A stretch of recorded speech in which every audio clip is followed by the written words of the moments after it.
The changing room smelled of concrete and testosterone.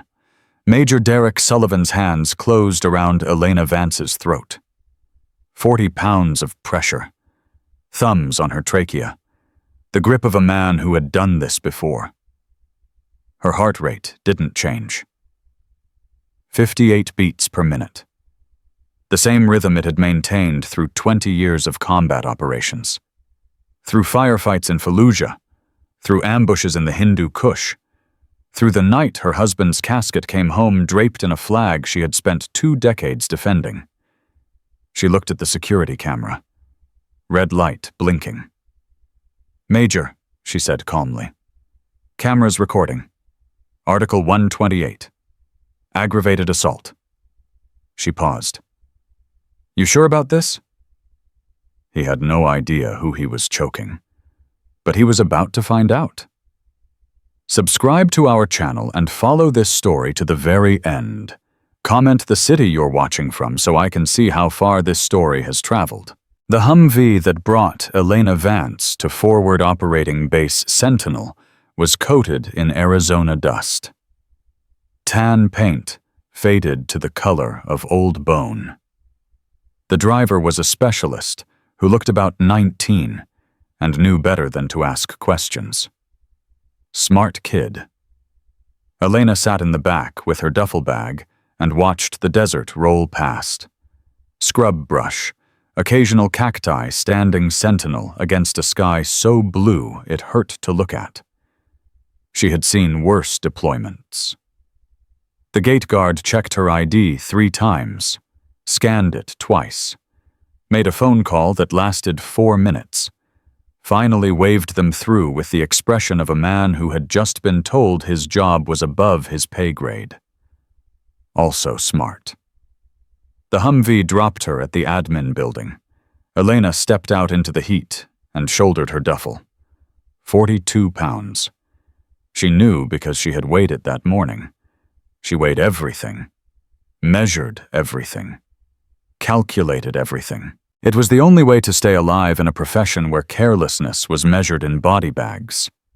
Inside the admin building, the duty sergeant looked up from his computer. "Master Chief? That's right? General Price is expecting you. 2nd floor, last door on the right." "Thank you, Sergeant." She took the stairs. Habit. Always take the stairs. Know your exits. Know your escape routes. Never trap yourself in an elevator if you can help it. Brigadier General Catherine Price was 56 years old and had earned her star the hard way. First female commander of a joint special operations training facility. A face that had weathered 33 years of service and eyes that had seen too much. Those eyes were studying Elena now. "Master Chief Vance, close the door." Elena did. Stood at attention. "At ease, sit." She sat, spine straight, hands folded in her lap. Price leaned back in her chair. "Your file is the most redacted piece of paper I've seen in my entire career." "Yes, ma'am." "Technical advisor, communication systems integration." Price snorted. "That's the cover story they gave you." "That's my assignment, ma'am." "Horseshit." Price's eyes narrowed. "I know DevGru when I see it, Master Chief. I worked with your people in Iraq. Best damn operators I ever saw." Elena said nothing. "What's the real mission?" Elena met her eyes. Made a decision. This woman had earned the truth. "Penetration testing, ma'am. Base security. I find the holes. I report them. 18 months, then I'm done. For good this time." "Your choice to come back." "No, ma'am. Title 10, Special Directive. JSOC requested. I accepted." "Why?" Price leaned forward. "You'd earned your retirement. Clean separation. Why come back?" Elena's jaw tightened almost imperceptibly, but Price saw it. "My daughter, ma'am. Lily. She's a senior at a Phoenix high school, applying to the Naval Academy." Elena paused. "I took this assignment because it's stateside. No deployments. No combat. I can be a phone call away if she needs me. And after 18 months, I'm going to teach civilians how to scuba dive somewhere quiet and never wear a uniform again. Price's expression softened just a fraction. Your husband, Commander Daniel Vance. I read about that. Syria, 2019. Classified operation. I'm sorry. Thank you, ma'am. He was a good officer. He was the best. I knew him. Served together in Afghanistan 2008. The silence that followed held weight. The kind of weight that comes from understanding, from shared loss, from the knowledge that some conversations don't need more words. Finally, Price pulled out a folder, slid it across the desk. Your quarters, your credentials, your cover stays intact. As far as anyone here knows, you're exactly what your file says. A Master Chief doing technical work. Nobody needs to know different. Understood, ma'am. One more thing, Vance. Ma'am, this is an army base. Rangers mostly. Good soldiers, but young. Peacetime arrogant. Some of them might not take kindly to a Navy advisor, especially one who outranks them and won't tell them why. Elena almost smiled. I can handle Army Rangers, ma'am. I've worked with worse. I bet you have. Price stood, extended her hand. Welcome to Sentinel, Master Chief. Try not to break anyone. No promises, ma'am. Elena's quarters were standard. 8 by 10 feet. Metal bunk. Metal desk. Metal locker. A window that looked out over the training grounds. Spartan. Functional. Exactly what she had expected. She dropped her duffel on the bunk and began to unpack. Everything in its place. Everything accounted for. 30 years of military life had taught her that chaos was the enemy. Order was survival. First the uniforms, folded with creases sharp enough to cut, stacked in the locker with mathematical precision. Then the personal items. These she handled more carefully. The photograph came out first. Daniel Vance smiled at her from behind the glass. 34 years old in the picture. Dress whites. That crooked grin that had made her fall in love with him during advanced dive training when they were both too exhausted to remember their own names. She placed the frame on the desk.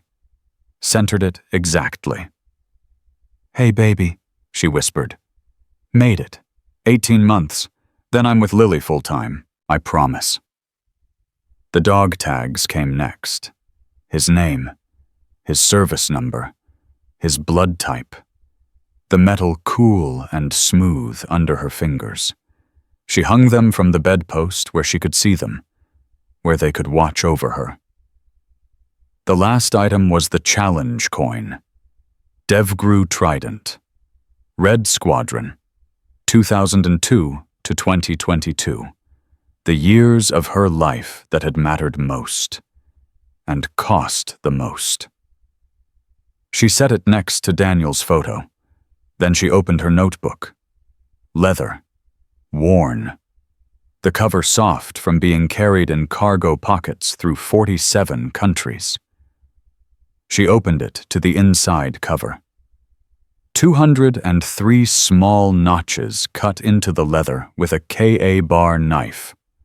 One for each confirmed kill. 203 human beings who had woken up on their last morning not knowing that today was the day Elena Vance would put a bullet through their center mass from 800 meters away. She didn't feel guilt about the notches. She felt responsibility.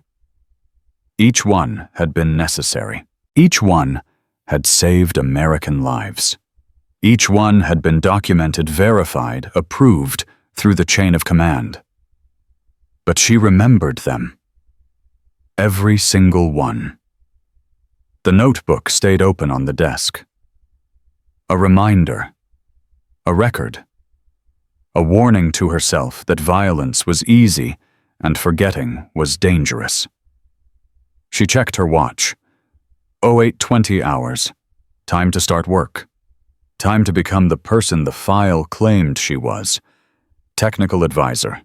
Nobody special. Just another sailor punching a clock. The memory came without warning. It always did.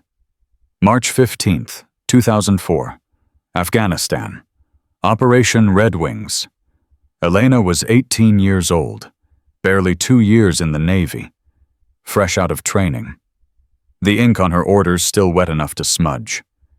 She was in a helicopter that was on fire. The RPG had hit them at 8,000 feet. Port side. The explosion had killed the crew chief instantly and sent the Black Hawk spinning toward a mountain that didn't care about American soldiers or their missions or their families waiting at home. Elena remembered the pilot screaming. She remembered the co-pilot praying. She remembered thinking, "This is it. This is how it ends."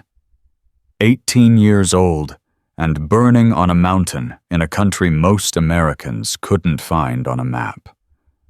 But the helicopter didn't crash. Not completely. The pilot was good. Damn good. He got them down on a ridge that was too small and too steep and too exposed. But he got them down.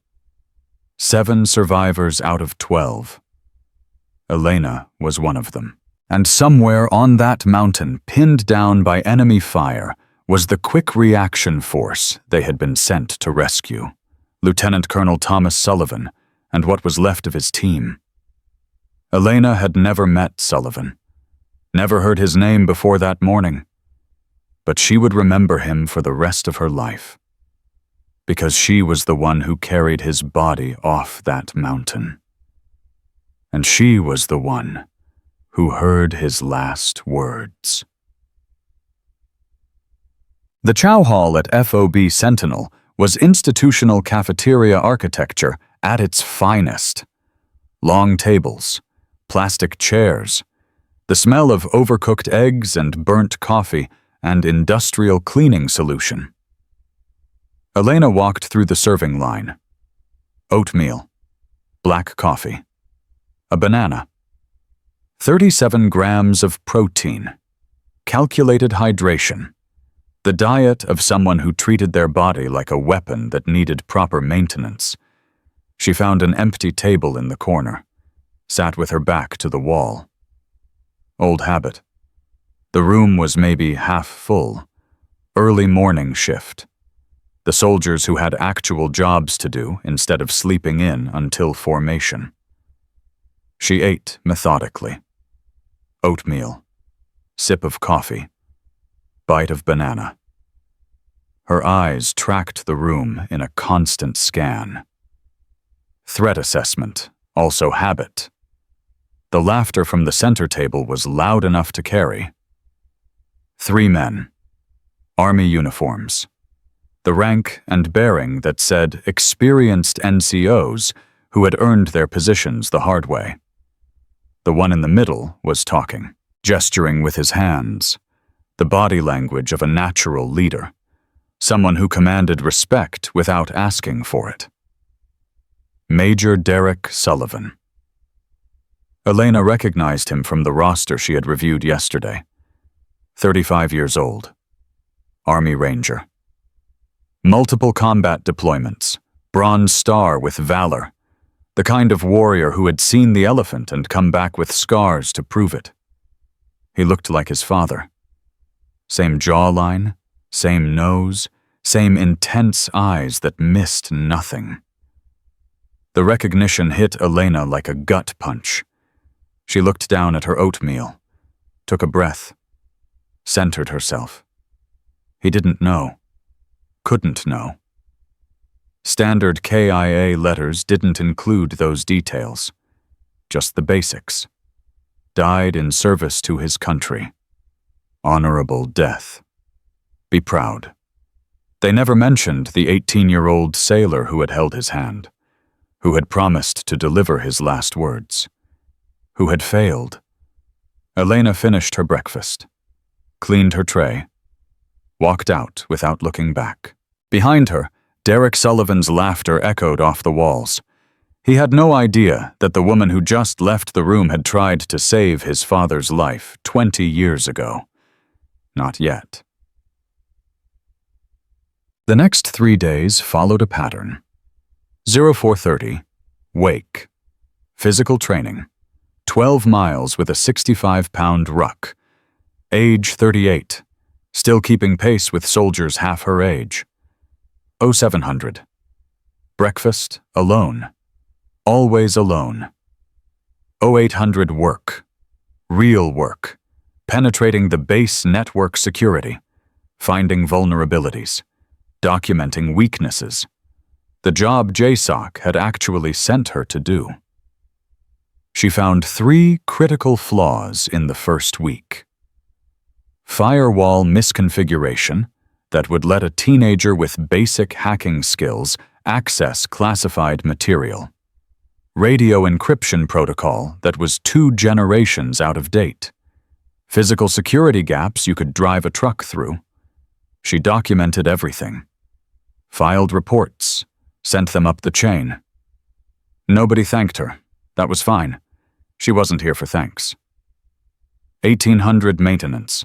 Weapons, gear, uniforms, the ritual that kept her centered. 2200 sleep, 4 hours if she was lucky, 6 if the dreams stayed away. They rarely stayed away, and every day she saw Sullivan, training his men on the range, leading PT runs, in the chow hall, in the admin building, everywhere. He never looked at her. Why would he? She was just another sailor in a sea of uniforms. Nobody special. Nobody worth noticing. That changed on day 4. The range was hot, 108 degrees, the kind of heat that made the air shimmer and turned rifles into branding irons if you touched the wrong part.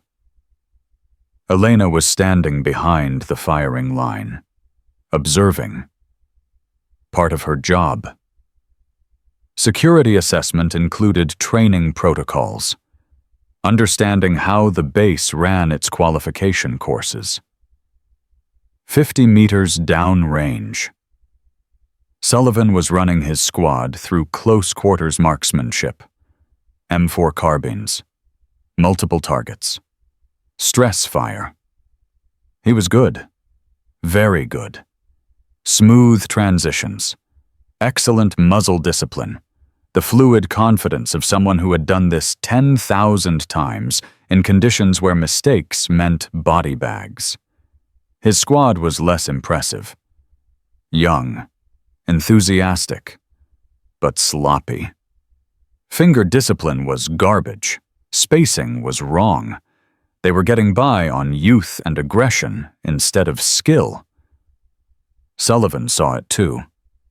Cease fire, unload, and show clear. The soldiers complied. Magazines out.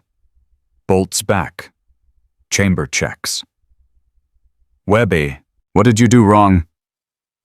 Captain Marcus Webb looked confused. Sir, I got all my targets. You crossed Reyes's line of fire twice. Do that in a real firefight and someone's going home in a box. Sullivan's voice was sharp, unforgiving. Reyes, yes sir. Your magazine changes took 4 seconds. Should take 2. Practice until it's muscle memory. Yes sir. Sullivan spotted Elena. His eyes narrowed. He walked over, stopped 3 feet away, close enough to be aggressive without being overtly hostile. Help you with something, Master Chief? Elena met his gaze. Level. Professional. Just observing, sir. Part of my duties. Your duties. He looked her up and down, taking measure, making judgments. Right. You shoot. When required, sir. That's not an answer. Yes, sir. I shoot. What's your qualification? Expert. Something flickered in his eyes. Doubt. Skepticism. The look of a man who had just been told something he didn't quite believe. Expert, he repeated. Navy expert or real expert. The qualification standards are the same across services, sir. Standards? He snorted. Sure they are. He stepped closer.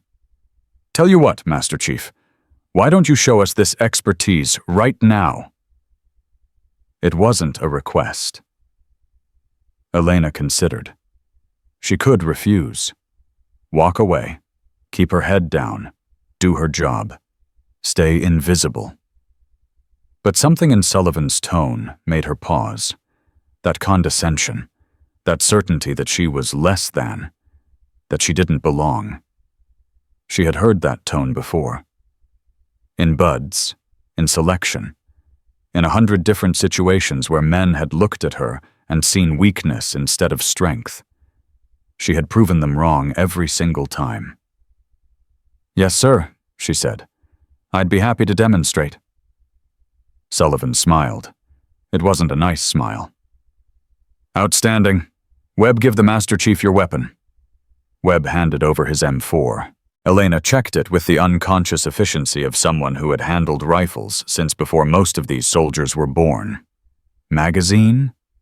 Chamber? Safety? Sights? Good enough.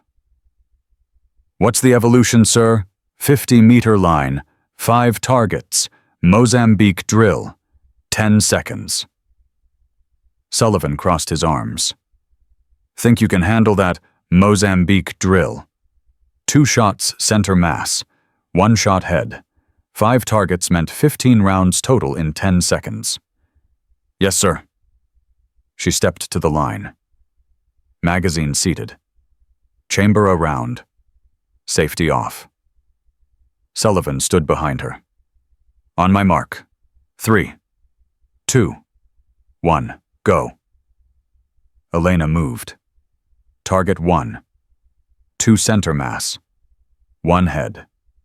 Smooth transition. Target 2. 2 center mass. 1 head. Breath control. Trigger discipline. Target 3. 4. 5. The rhythm of it. The mechanical precision. The thing she had done so many times it wasn't even conscious thought anymore. The rifle went empty. Elena dropped the magazine. Reached for the spare on Webb's kit. Tactical reload. Smooth, fast. Seated the magazine. Racked the bolt. Ready. Total time 8.1 seconds. She safed the weapon. Turned to Sullivan. Handed the rifle back to Webb. Satisfied, sir. Sullivan was staring downrange. Every target had 2 holes in the chest. 1 in the head. Perfect groupings. No misses. Lucky, he said finally. Yes, sir. Very lucky. She walked away. Behind her, Webb was whispering to Reyes. Did you see that 8 seconds? I've never seen anyone that fast. Tank said it was luck. That wasn't luck, Vic. That was something else. Elena didn't hear the rest. She was already gone. Back to her work. Back to being invisible. But the seed had been planted. Sullivan had seen her now. And he didn't like what he saw. Day 7 was March 15th. The anniversary. 20 years since Operation Red Wings. 20 years since Lieutenant Colonel Thomas Sullivan had died in Elena's arms. 20 years since she had made a promise to a dying man. She marked the day in her quarters, alone, with Daniel's photo and her notebook and the weight of memory that never got lighter. I tried, she whispered to the ghosts. I did everything right. It wasn't enough. The ghosts didn't answer. They never did. That afternoon, someone destroyed her laptop. Elena had been at her workstation in the Technical Services building. 3 days of security reports, vulnerability assessments, detailed recommendations for improving base defense protocols, all of it on that laptop. She had gone to the restroom. 2 minutes. Maybe 3. When she came back, the keyboard was dripping. Brown liquid pooling on the desk. The screen flickering. Dying. She grabbed paper towels, tried to soak up the damage. Too late.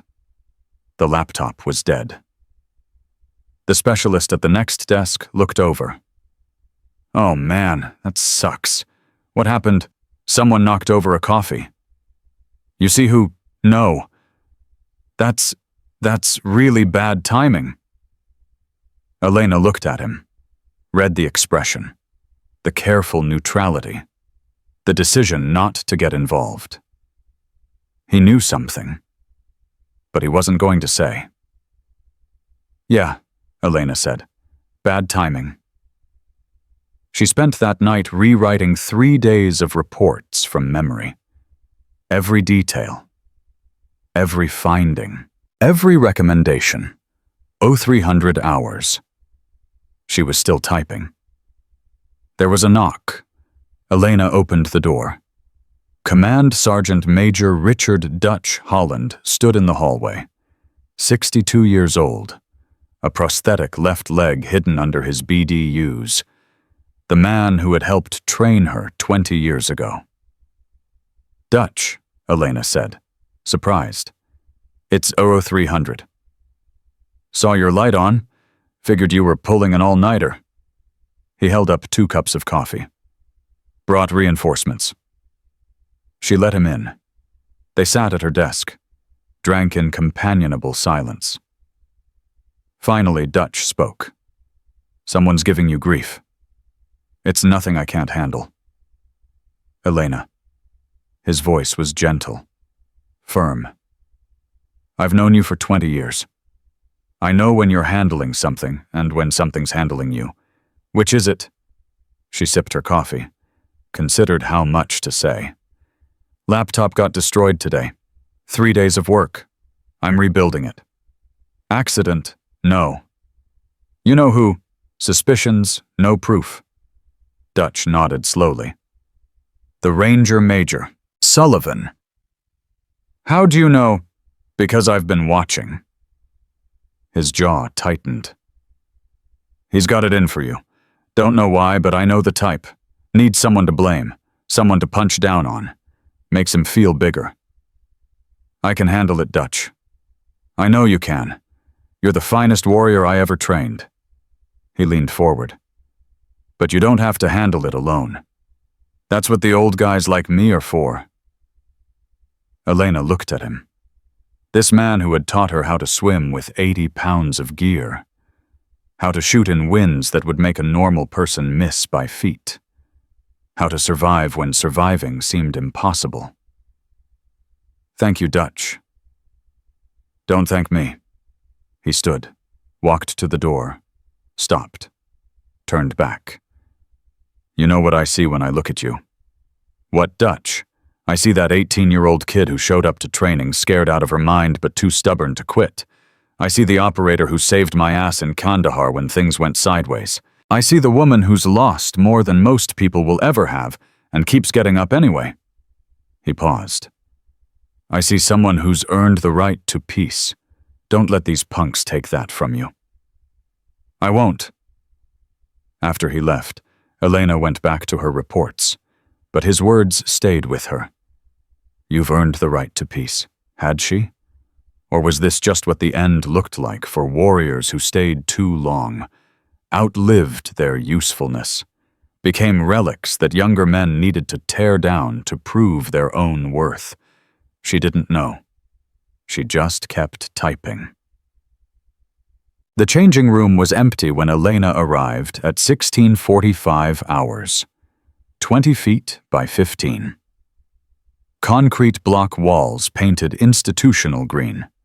4 shower stalls, a row of lockers, 1 security camera mounted in the corner, red light blinking. Recording. Always recording. She checked her watch. Late afternoon.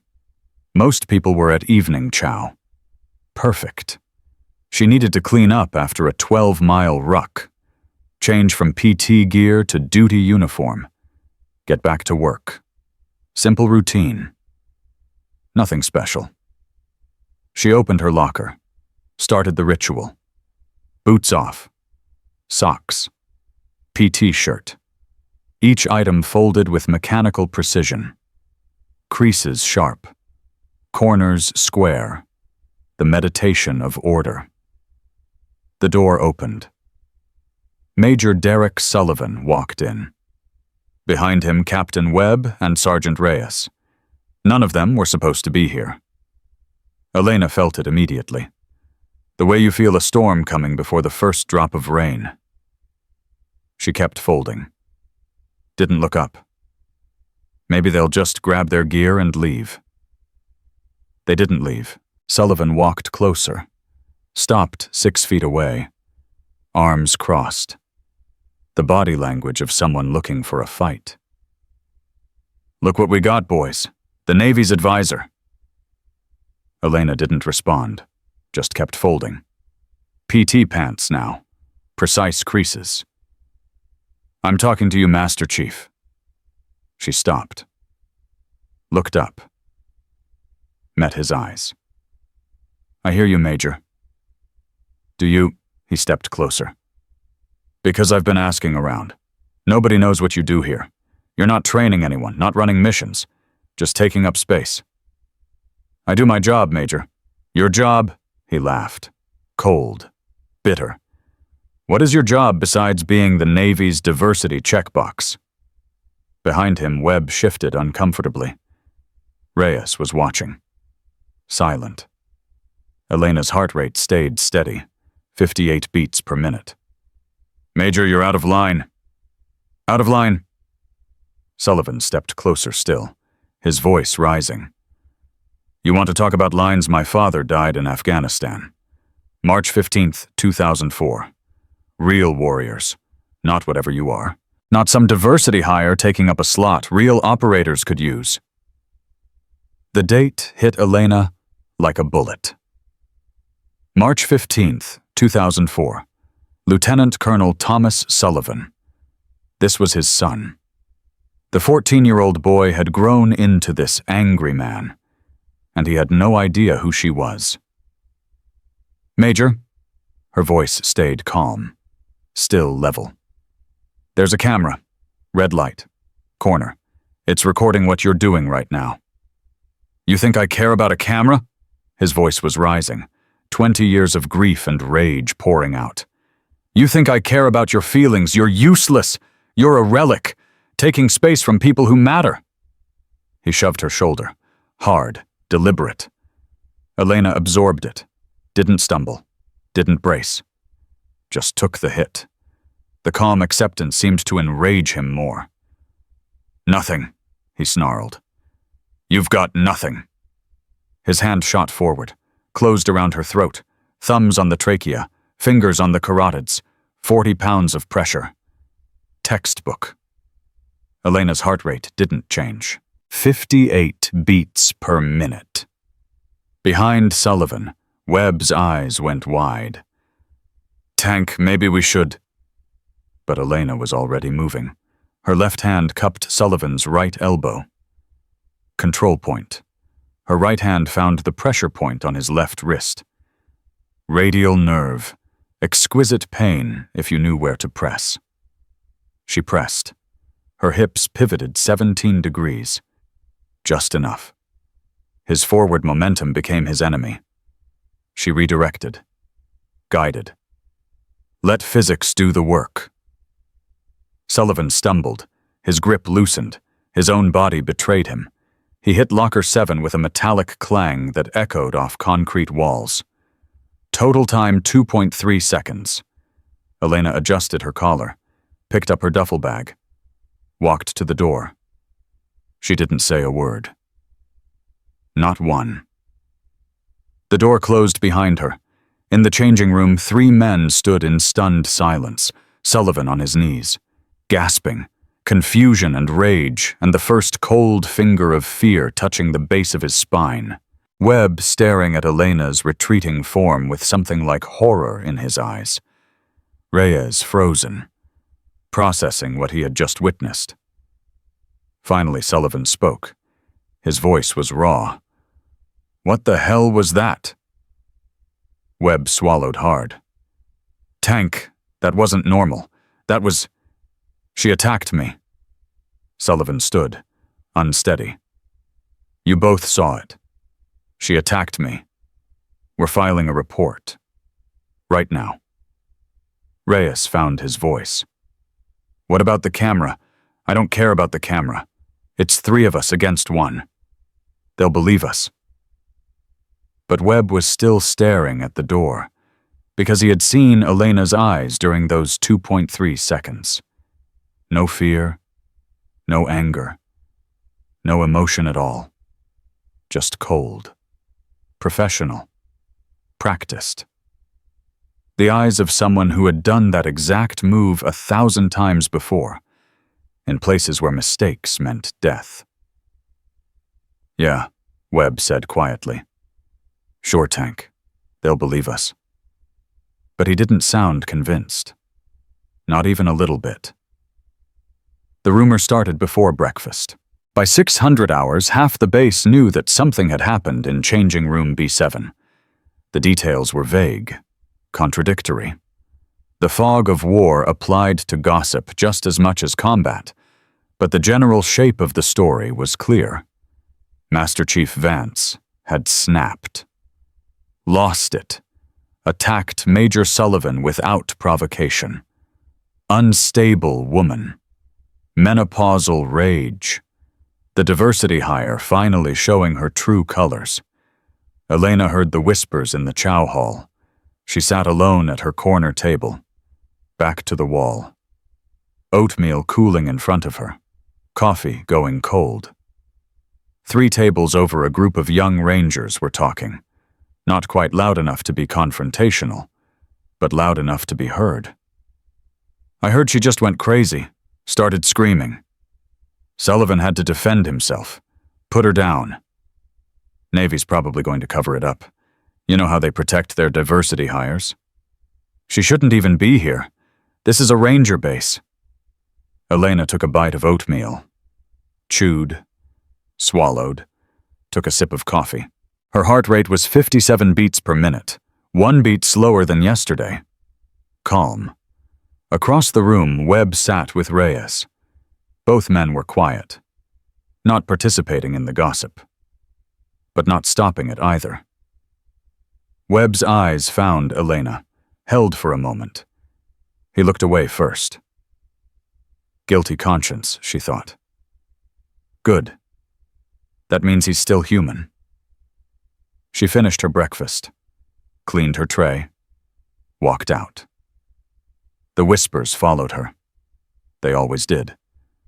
What none of them knew was that Elena had filed her incident report at 17:10 hours the previous day, 27 minutes after the assault, 19 hours before Sullivan even thought about making up his version. Timeline. Evidence. The camera. The system would work. It had to. The morning passed in routine. Security assessments, vulnerability testing, the work JSOC had actually sent her to do. At 1100 hours, the email arrived. From LTC James Chen Jag, Office. Subject: Formal inquiry. Incident report required. Master Chief Vance. You are hereby notified that a formal complaint has been filed against you, alleging assault and conduct unbecoming. You are required to submit a written statement within 24 hours. Report to my office at 1400 hours today for initial interview. Elena read it twice. Then she opened her incident report, the one she had filed at 17:10 hours yesterday, the one time-stamped 19 hours before Sullivan's complaint.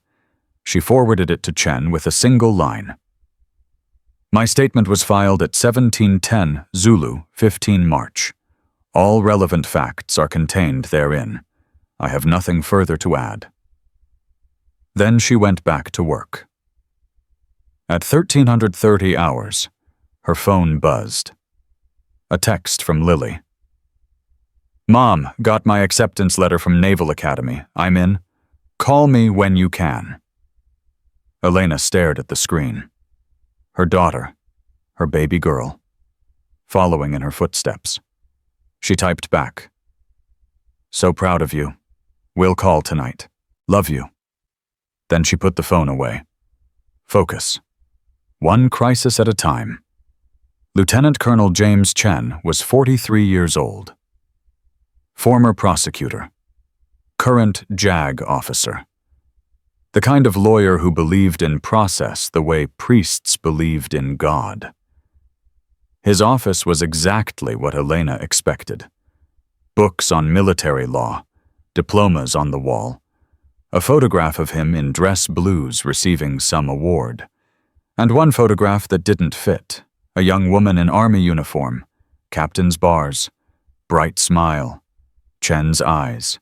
His sister Elena guessed, and something had happened to her, something that still hurt. Master Chief Vance, sit. She sat. Chen had 3 screens in front of him. Documents, reports, the digital machinery of military justice grinding through its gears. I've read Major Sullivan's complaint. I've read your incident report. He looked up. They tell very different stories. Yes, sir. His complaint was filed at 0820 hours this morning. Your report was filed at 1710 hours yesterday. Chen paused. 19 hours earlier. Yes, sir. Why? Because that's when the incident occurred, sir. Regulations require immediate reporting of any assault. You consider what happened an assault? Major Sullivan placed his hands around my throat with sufficient force to restrict breathing and blood flow. That meets the definition of aggravated assault under Article 128 UCMJ. Elena met his eyes. Yes, sir. I consider it an assault. Chen's expression didn't change, but something shifted in his eyes, a lawyer recognizing precision when he heard it. Major Sullivan claims you attacked him first. That is incorrect, sir. Can you prove it? Yes, sir. Security camera B701, corner of the changing room, records continuously to server NKDVR07. Timestamp 1647 to 1651 Zulu. She paused. The footage will corroborate my account exactly. Chen typed something. Made a note. You're very certain about these details. I'm trained to observe and document, sir. It's what I do. For the Navy? Yes, sir. As a technical advisor. Chen leaned back, studied her. Master Chief, I'm going to be frank with you. Your service record is the most redacted document I've seen in 15 years as a JAG officer. Whatever you really do for the Navy, it's not technical advisory work. My orders say otherwise, sir. Your orders are a cover story. We both know it. He paused. But that's not my concern right now. My concern is determining what happened in that changing room and whether charges should be filed. I understand, sir. I'm going to request that security footage. I'm going to review it, and then I'm going to make a decision based on evidence, not on rank, not on service branch, not on gender. His voice hardened. Are we clear? Crystal clear, sir. Dismissed, Master Chief. Elena stood, saluted, turned to go. Vance. She stopped. That photograph.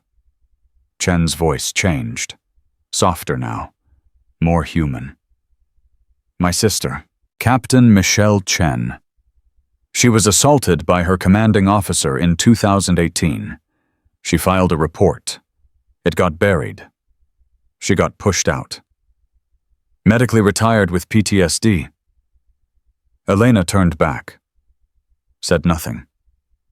Just listened. I became a JAG officer because of what happened to her. Because I believe the system should work, should protect people, should deliver justice regardless of politics or rank or friendship. He looked up at her. I will review the evidence. I will make the right call. I promise you that. Elena nodded once. Thank you, sir. Outside his office, She allowed herself one long breath. The system was working. Maybe. The base-wide announcement came at 1600 hours. Mandatory qualification. Advanced Combat Dive Course. 1400 hours tomorrow. All personnel E7 and above. No exceptions. Report to deep dive facility with full kit. Elena read the notice on her phone. Dive qualification. She hadn't done one of those in 3 years. Not since her last pre-deployment workup with Red Squadron. Her body remembered, though. Muscle memory didn't fade. It just waited.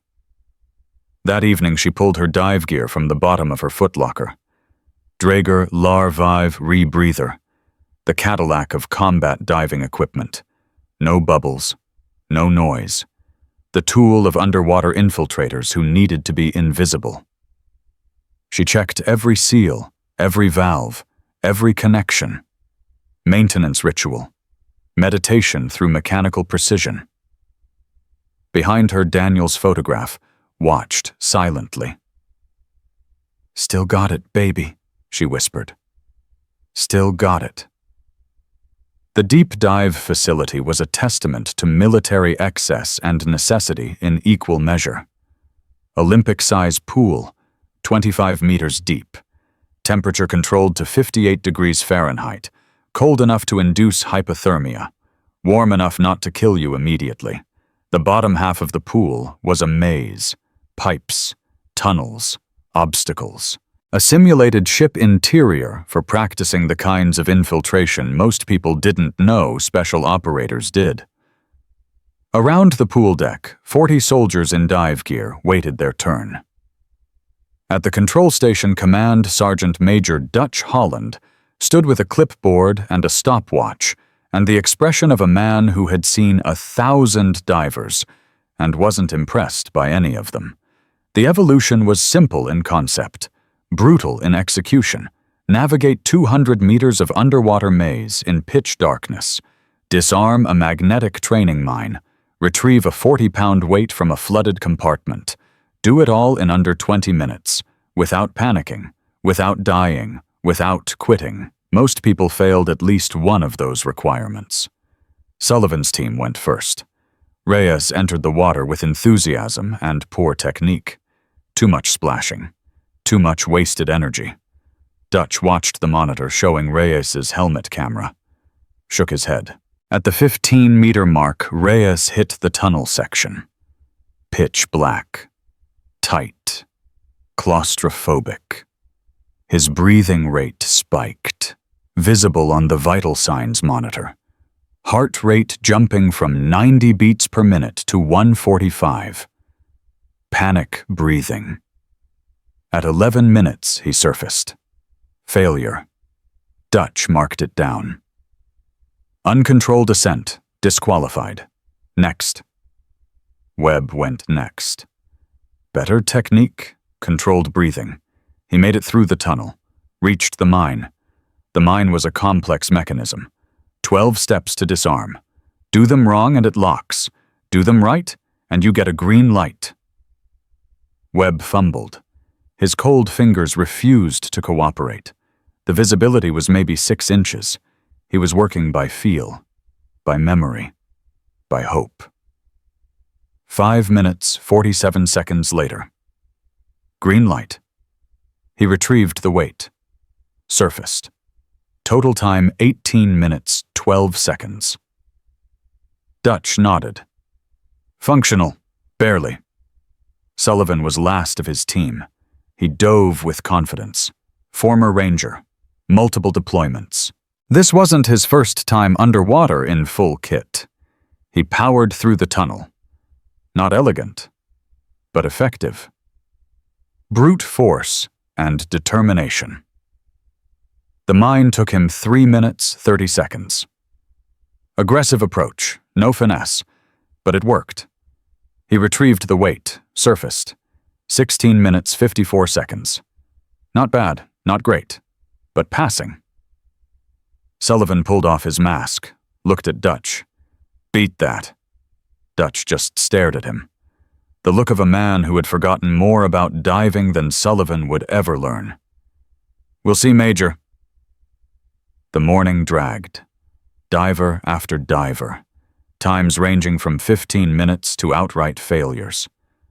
By 1200 hours, Sullivan still had the best time.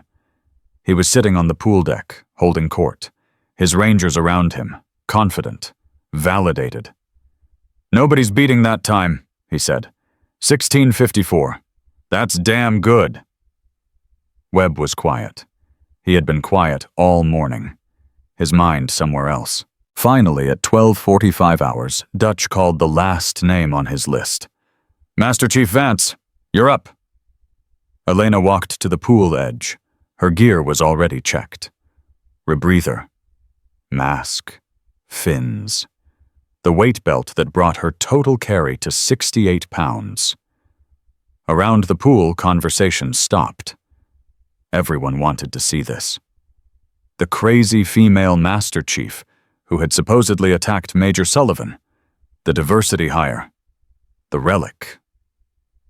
Let's see if she can even make it through the course.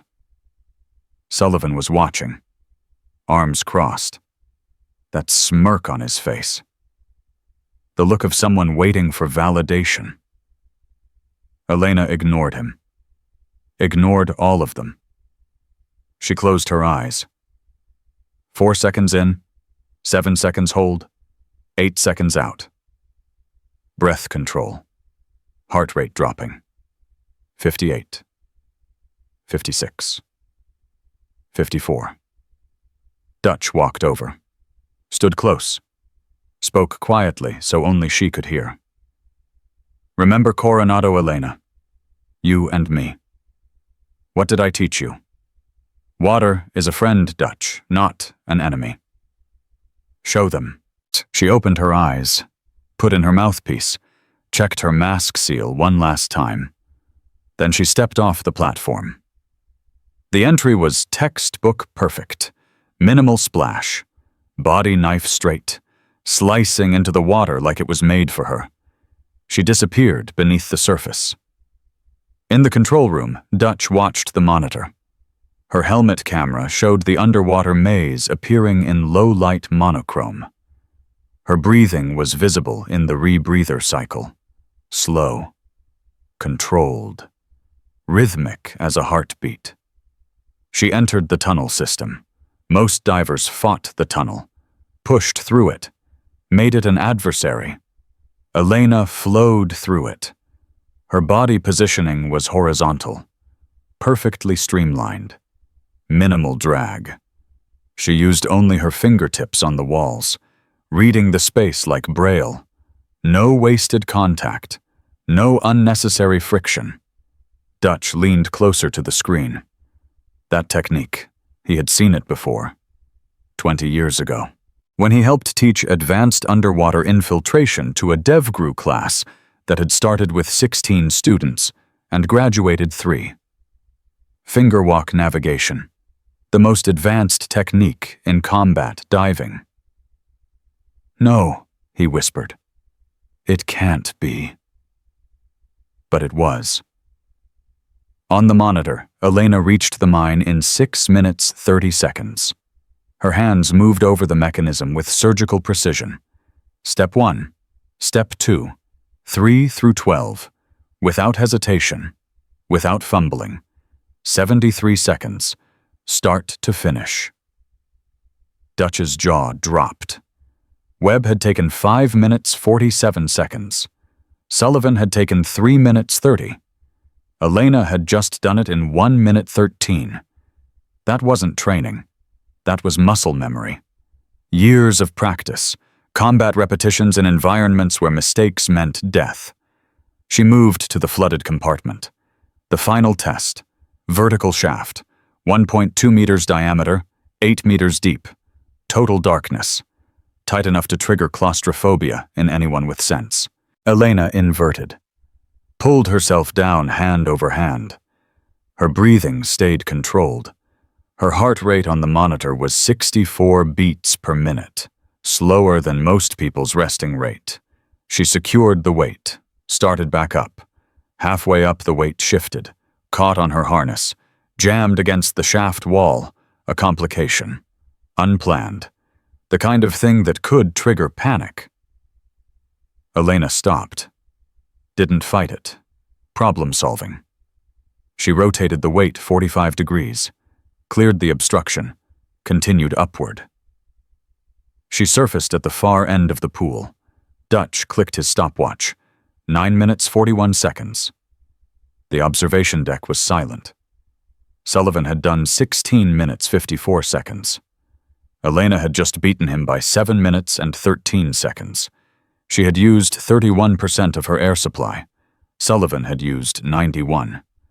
She climbed out of the pool, removed her gear with the same methodical precision she did everything. No celebration. No acknowledgement. Just routine. Dutch walked over. His face unreadable. 9:41, he said quietly. With a complication? It's just water, Dutch.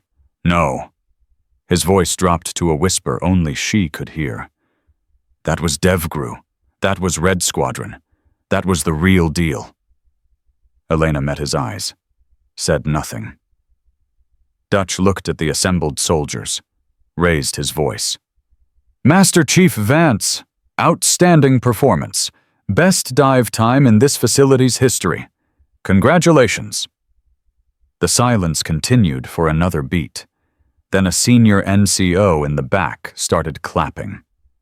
Slowly at first. Then others joined. The sound building. Not enthusiastic, not quite accepting, but acknowledging. They had seen something they couldn't deny. On the deck, Sullivan sat frozen. His face had gone pale. That smirk was gone. Webb was staring at Elena with something like horror in his eyes, because he understood now. What he had seen in the changing room hadn't been lucky. It had been professional. This woman wasn't some washed-up advisor. She was something else entirely. Something dangerous. Something they had just made a terrible mistake antagonizing. The second round of qualification started at 1400 hours. Retests for those who had failed. Improvement runs for those who wanted better scores. Webb volunteered. I can do better, he told Sullivan. 18 minutes isn't good enough. Sullivan shrugged. Your funeral. Webb entered the water. His technique was improved, more controlled. He had been watching Elena, learning. He made it through the tunnel faster this time, reached the mine, started the disarm sequence. And then everything went wrong. At 18 meters, his rebreather malfunctioned. The scrubber failed. Carbon dioxide building in the loop. The thing that killed combat divers more than anything else. Webb felt it first as dizziness, then confusion. Then the terrible realization that he couldn't breathe. He tried to surface, too fast.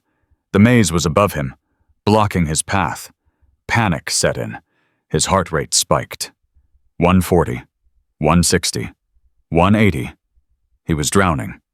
18 meters down. In the dark. Alone. In the control room, Dutch saw it on the monitors. Diver in distress. Get the rescue team in there now. But the rescue team was on the far side of the facility. 60 seconds, minimum. Webb had maybe 40. Elena was on deck, resting, rehydrating.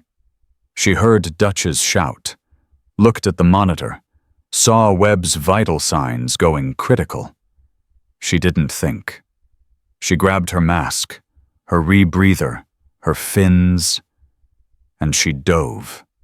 No warm-up, no preparation, no consideration for her own safety. Just movement. Pure instinct. 20 years of training taking over.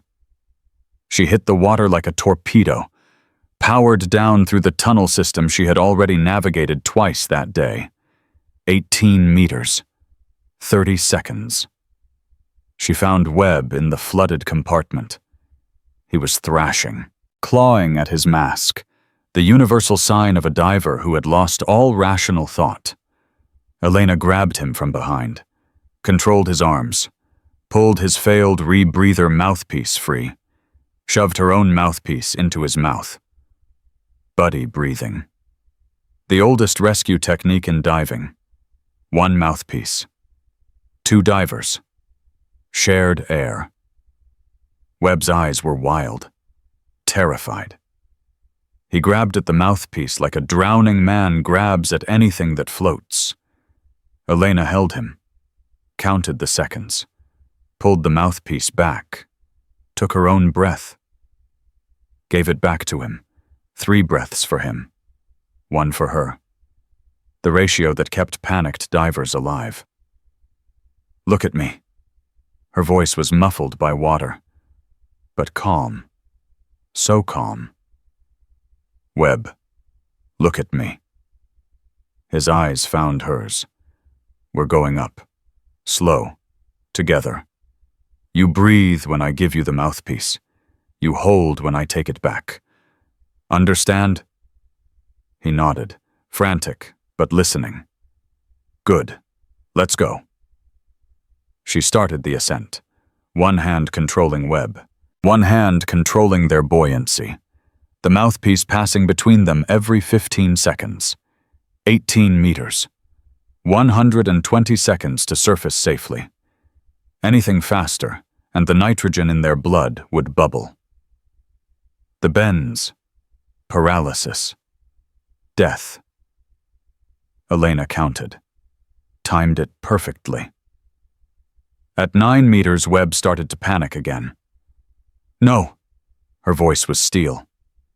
Stay with me. 9 more meters. 60 more seconds. You can do this. He couldn't respond, but he stopped thrashing. At 3 meters, she slowed even more. Safety stop. The most critical part of the ascent.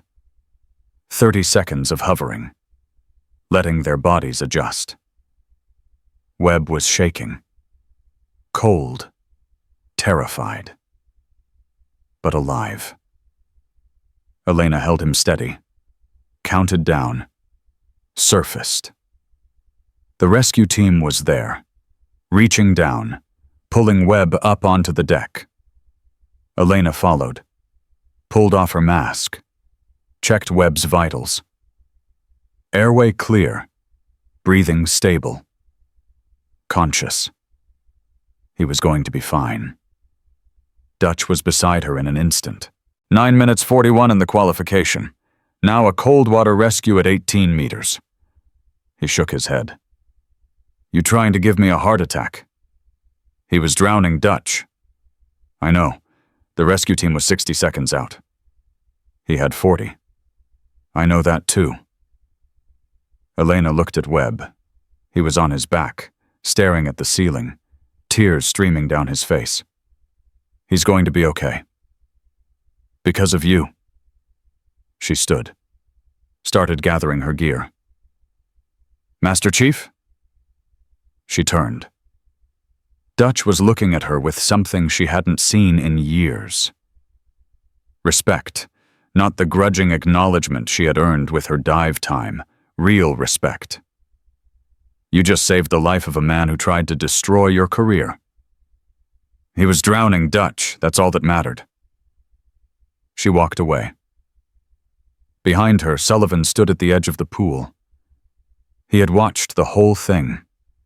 The dive, the rescue, the impossible calm of a woman he had dismissed as useless.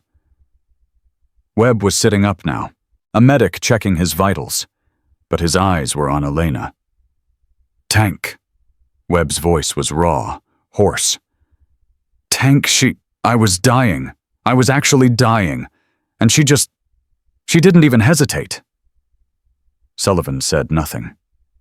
After what we did to her, after what we said, after we tried to ruin her career. Webb's voice cracked. She still saved me. Sullivan's jaw tightened.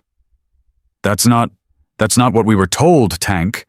About diversity hires, about women in combat. That's not... Shut up, Webb. But I said shut up. Sullivan walked away. But something had changed. something fundamental. The certainty he had carried for 20 years that he knew what warriors looked like, what they sounded like, what they were, had cracked. And through that crack, doubt was seeping in. That night at 2200 hours, Dutch made a phone call. "Lieutenant Colonel Chen, it's Command Sergeant Major Holland." "Sergeant Major, it's late." "I know, sir, but we need to talk. About the Vance inquiry. About Master Chief Vance herself." Dutch paused. "About who she really is, and about what those Rangers just stepped into." Silence on the line. "I'm listening." "Sir, I'm going to tell you a story about a young sailor I met 20 years ago, about what she became, and about why Major Sullivan just made the worst mistake of his military career." Dutch took a breath. Her operational call sign was Ghost, and there's a reason for that. The captain's mast convened at 0800 hours. The briefing room was arranged in a U shape. Formal, deliberate, every detail calibrated for maximum psychological impact. At the head of the table sat Brigadier General Catherine Price, 56 years old, first female commander of a joint special operations training facility, a face that had weathered 33 years of command decisions. To her right, Lieutenant Colonel James Chen, JAG officer, prosecutor today. To her left, Command Sergeant Major Dutch Holland, witness, observer. The old warrior who had seen enough in 42 years to know exactly what was about to happen. On one side of the U sat 3 men in Class A uniforms. Major Derek Sullivan, 35 years old. Ranger, his jaw tight, eyes forward, the posture of a man preparing for combat. Captain Marcus Webb, Bronze Star recipient, his hands folded in his lap, head slightly bowed, guilt visible in every line of his body. Sergeant Victor Reyes, weapons specialist, looking straight ahead, trying to be invisible, failing. Opposite them sat Master Chief Elena Vance, service dress blues, the formal uniform she had worn maybe 5 times in 23 years, each time for something significant. Promotion ceremonies, awards, funerals. Today it was judgment. The uniform fit perfectly, tailored, professional. But it was the ribbons that told the story. Top row, silver star with 1 gold star device. 2 awards. Second row, bronze star with valor. 4 bronze oak leaf clusters. 5 awards. Third row, purple heart with 2 bronze oak leaf clusters. 3 awards. Wounded 3 times. Continued mission every time. The rows continued. Campaign medals, service ribbons, unit citations, 27 ribbons total. Sullivan had 9. The visual contrast was devastating. Price let the silence build. Old commander's trick. Let the tension do the work. Finally she spoke. "This is a captain's mast. Non-judicial hearing under Article 15 Uniform Code of Military Justice. The proceedings are formal. They are recorded. They will determine whether criminal charges are filed under the UCMJ." Her eyes moved to Sullivan. "Major Derek Sullivan, you stand accused of assault under Article 128, false official statements under Article 107, conduct unbecoming an officer under Article 134. She paused. "How do you plead?" Sullivan stood, rigid.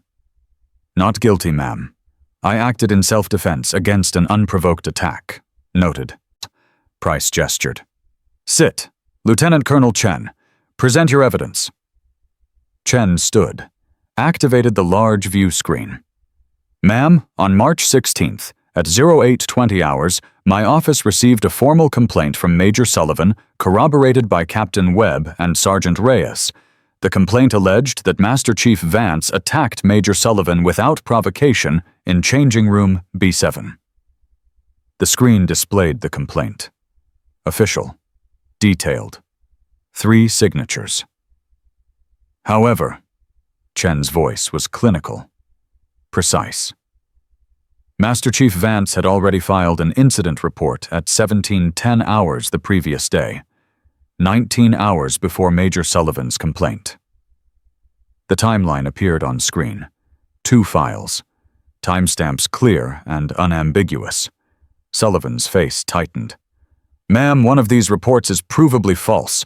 The timeline makes that mathematically certain." Chen pulled up the next exhibit. "I requested security footage from changing room B7. This footage is unedited. Timestamp verified.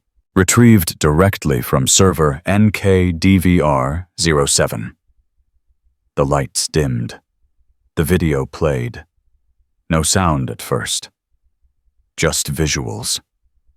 16:47:15. Zulu.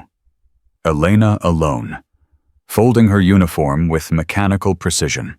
Each movement deliberate. Calm. 16:47:42. The door opens. Sullivan enters. Webb and Reyes behind him. Their body language aggressive. Sullivan's shoulders squared. Fists clenched. 16:48:10. Verbal confrontation. Elena standing still. Sullivan moving closer. Invading her space. His mouth moving. Angry. 16:48:47. Elena looks directly at the camera, points to it, says something. Sullivan's response is visible. Rage. Dismissal. Step closer. 16:49:3. Freeze frame. Chen stopped the video. "Ma'am, I'm going to zoom on this frame." The image magnified. Enhanced. Crystal clear. Sullivan's hands around Elena's throat. Thumbs on the trachea. Fingers on the carotids. Textbook choke position. Elena's face. Calm. No fear. No anger. Just observation. Webb put his face in his hands. Reyes stared at the floor. Sullivan's jaw muscles worked, but he said nothing. "And with audio," Chen said. The video rewound. Played again. This time the sound was devastating. Sullivan's voice. Loud, aggressive. "Look what we got, boys! The Navy's advisor!" Silence from Elena. The sound of fabric folding. "I'm talking to you, Master Chief." Elena's voice. Level. Professional. "I hear you, Major." The escalation was clear. Sullivan's anger building, his words cutting. "Nobody knows what you do here. You're not training anyone, not running missions, just taking up space." "I do my job, Major." "Your job?" Bitter laugh. "What is your job besides being the Navy's diversity checkbox?" Then the critical moment. "My father died in Afghanistan, March 15th, 2004. Real warriors, not whatever you are." A pause. Then Elena's voice. Still calm, still professional, giving him a way out. "Major, there's a camera. Red light, corner. It's recording what you're doing right now." "You think I care about a camera?" Sullivan's voice rising. "You're useless. You're a relic." The sound of the shove, then the assault. Sullivan's breathing. Harsh, angry, the grip tightening. 2.3 seconds of silence. Then the metallic clang of a body hitting a locker. Gasping. Confusion. Shock. The video continued, Elena adjusting her collar, picking up her bag, walking out. Not one word. The screen went dark. The silence in the room was absolute. Price's face was carved from stone. Major Sullivan, you told my JAG officer that Master Chief Vance attacked you without provocation. The evidence shows otherwise. Her voice was ice.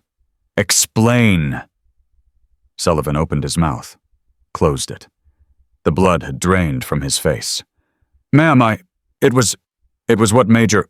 A misunderstanding. You misunderstood your hands around her throat. Ma'am, she provoked. She warned you. Price's voice cut like a blade. She told you about the camera, gave you a chance to walk away. You proceeded anyway. That's not provocation, Major. That's premeditation. Chen pulled up the next exhibit. Ma'am, yesterday all parties participated in the Advanced Combat Dive qualification. The performance data is relevant to character assessment. The screen showed a comparison chart. Reyes, 11 minutes. Failed course. Heart rate 145 BPM during panic. Webb, 18 minutes, 12 seconds. Passed. Air consumption 82%. Heart rate 118 BPM. Sullivan, 16 minutes, 54 seconds. Passed. Air consumption 91%. Heart rate 101 BPM.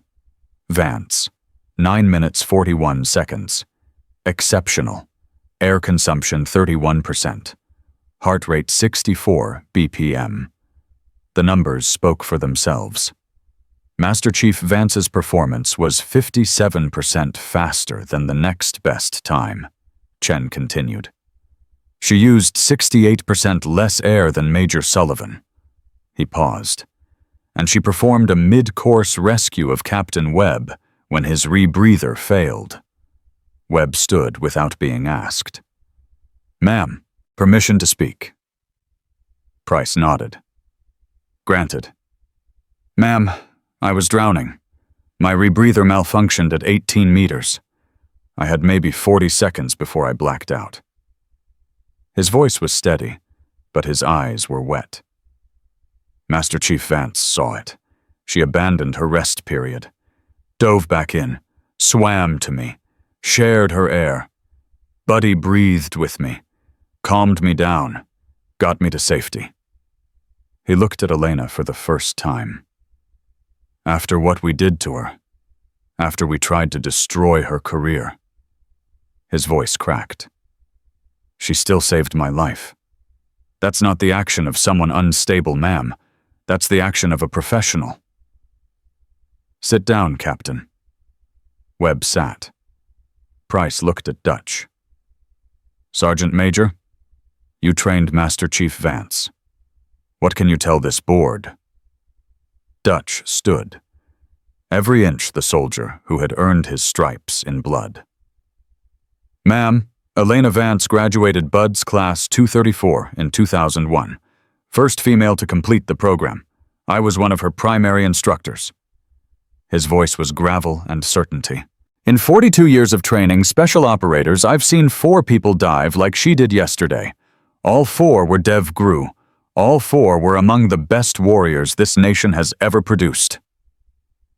He paused. Let that sink in. The techniques she used in that pool, finger walk navigation, minimal contact propulsion, extended breath hold under stress, those are taught at Advanced Underwater Sabotage School, the course I helped design in 1985, the course with a 92% attrition rate. His eyes found Sullivan. Ma'am, that woman has forgotten more about combat operations than most people will ever learn. If she's accused of assault, someone made a catastrophic error in judgment. He paused. And it wasn't her. Thank you, Sergeant Major. Sit. Price picked up a folder, the classified one, the one that told the real story. Major Sullivan, you called Master Chief Vance a relic, useless, a diversity hire taking up space real operators could use. She opened the folder. Read slowly. Each word a hammer blow. Master Chief Elena Marie Vance, Naval Special Warfare Development Group. She looked up.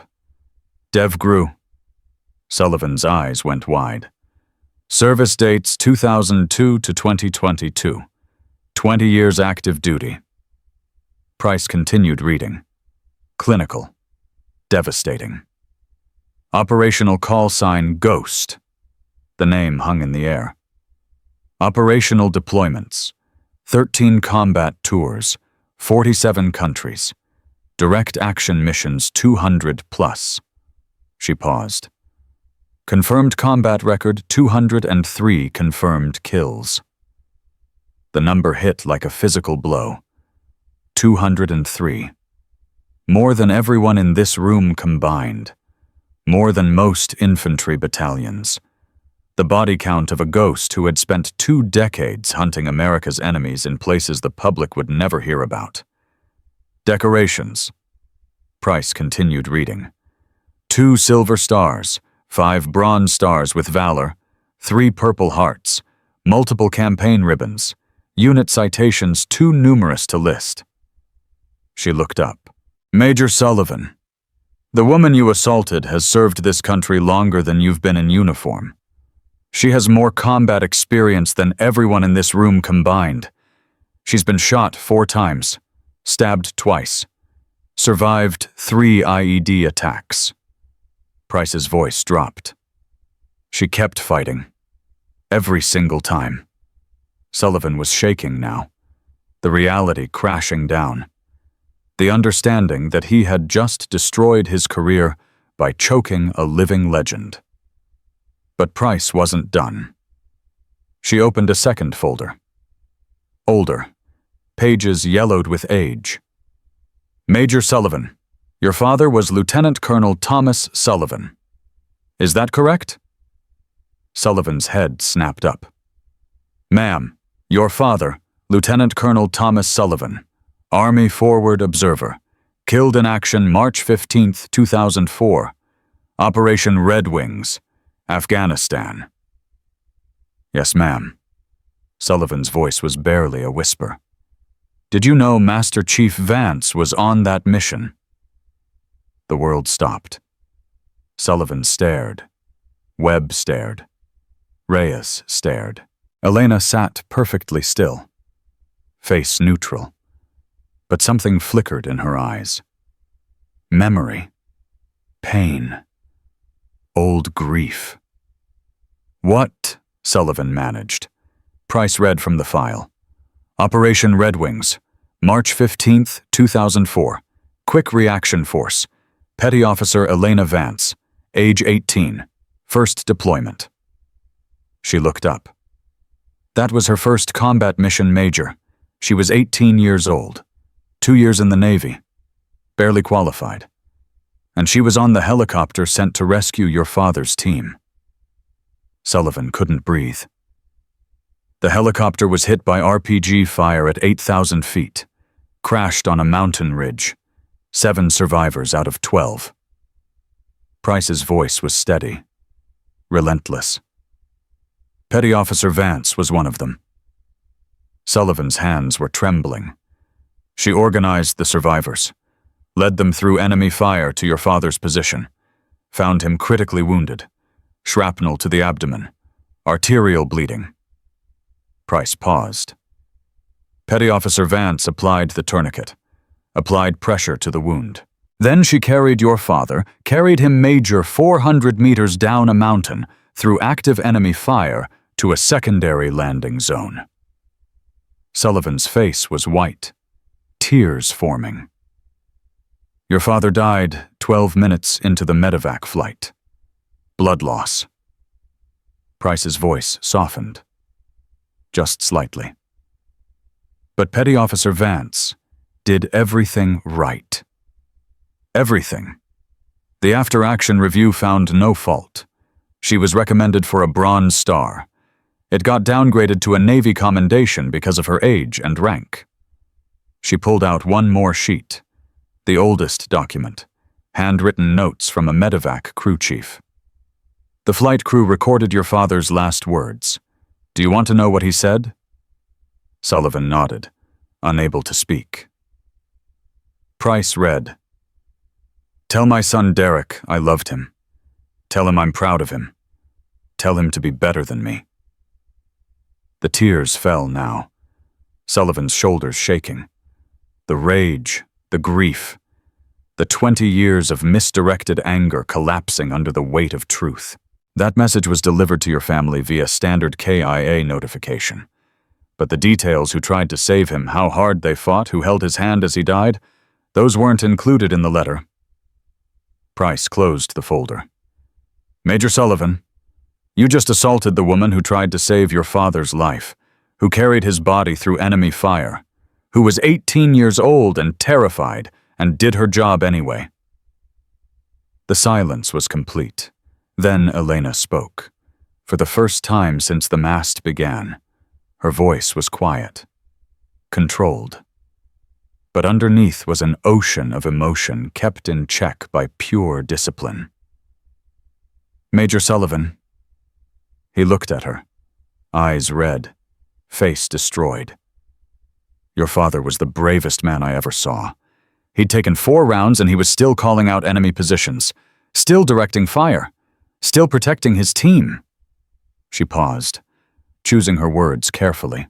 "When I reached him, he looked at me, this scared 18-year-old kid who had no business being on that mountain, and he said, 'Get my boys home.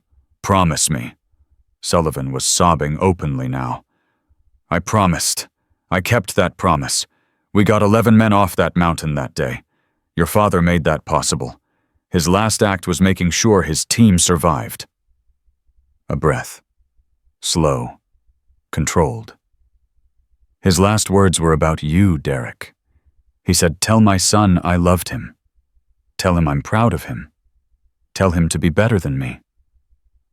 Elena leaned forward slightly. "I never delivered that message. KIA notifications don't include those details. For 20 years I've carried those words. Waiting." She met his eyes. "I'm sorry I couldn't save him. God knows I tried. I think about him every March 15th.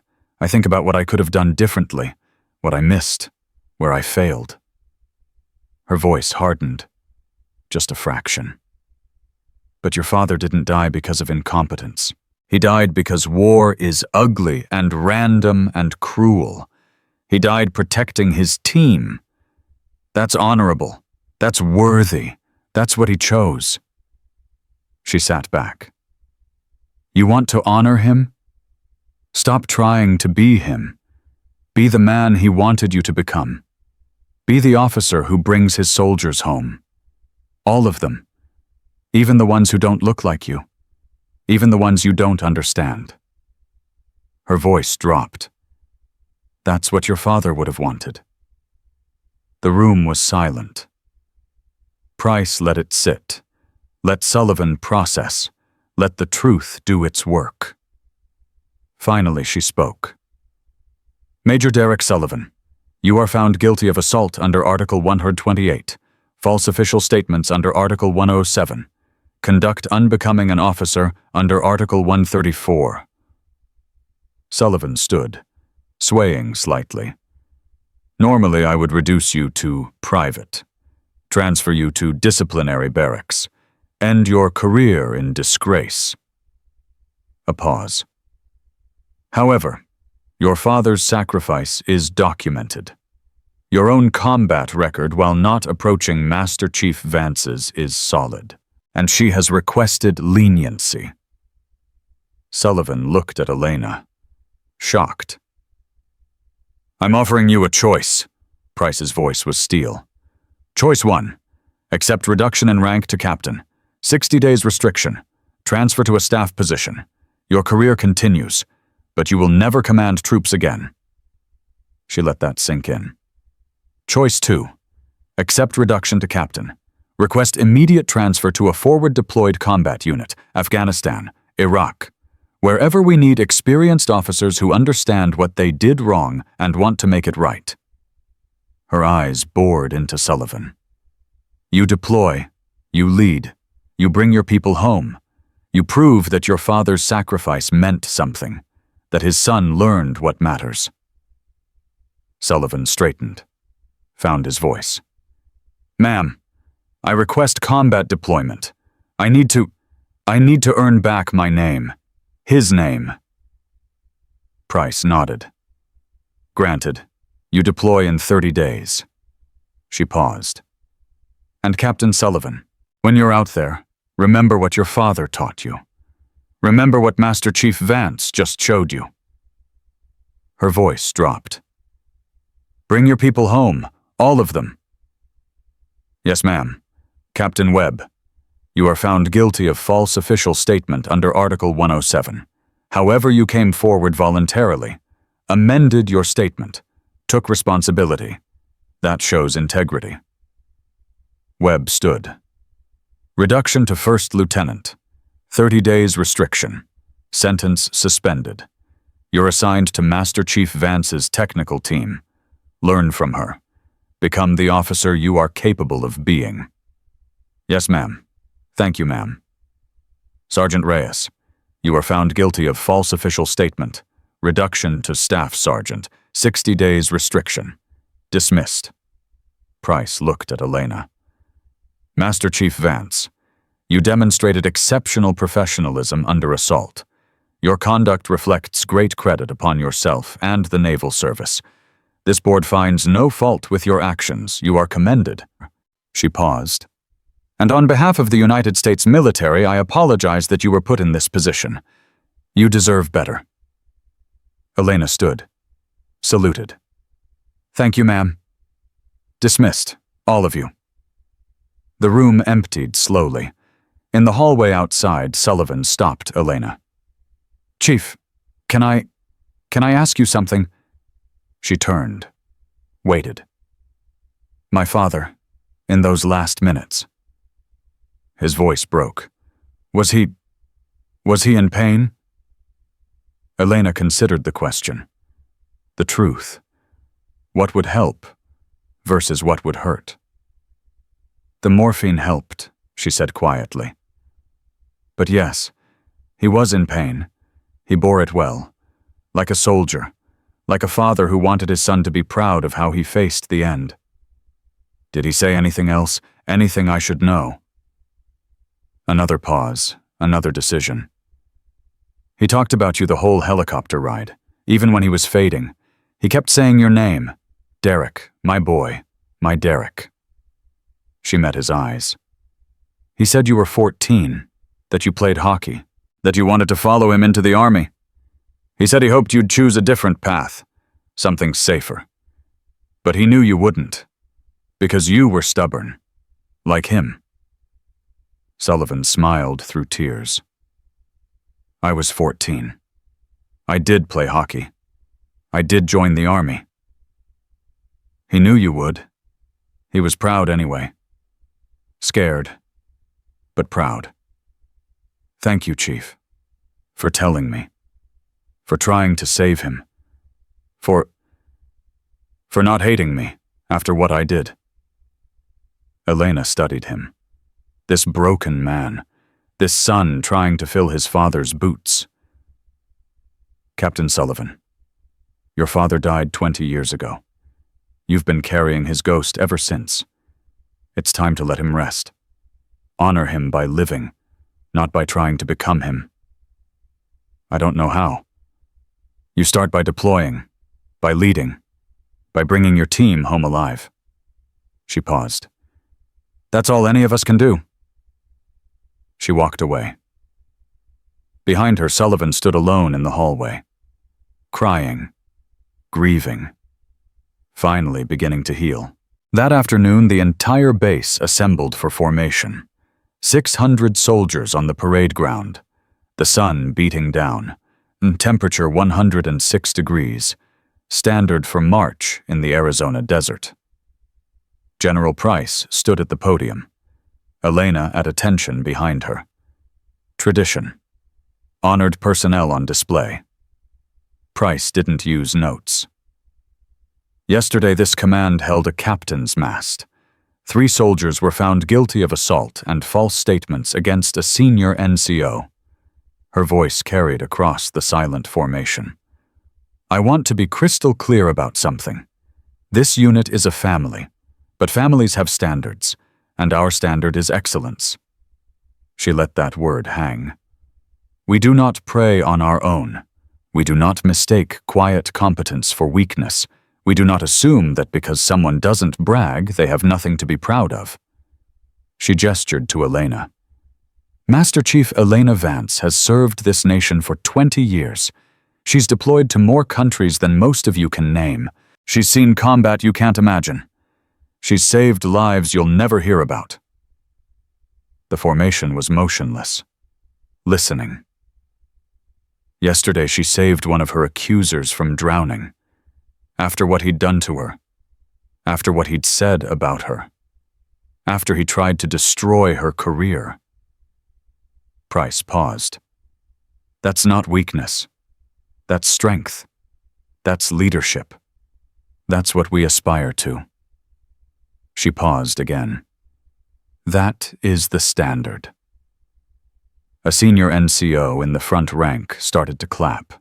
Slow, deliberate. Others joined. The sound building, spreading through the formation like fire through dry grass. Not enthusiastic, not quite welcoming, but acknowledging. They had seen the evidence. They had heard the testimony. They knew the truth. Elena stood at attention. Eyes forward, but they glistened in the harsh sunlight.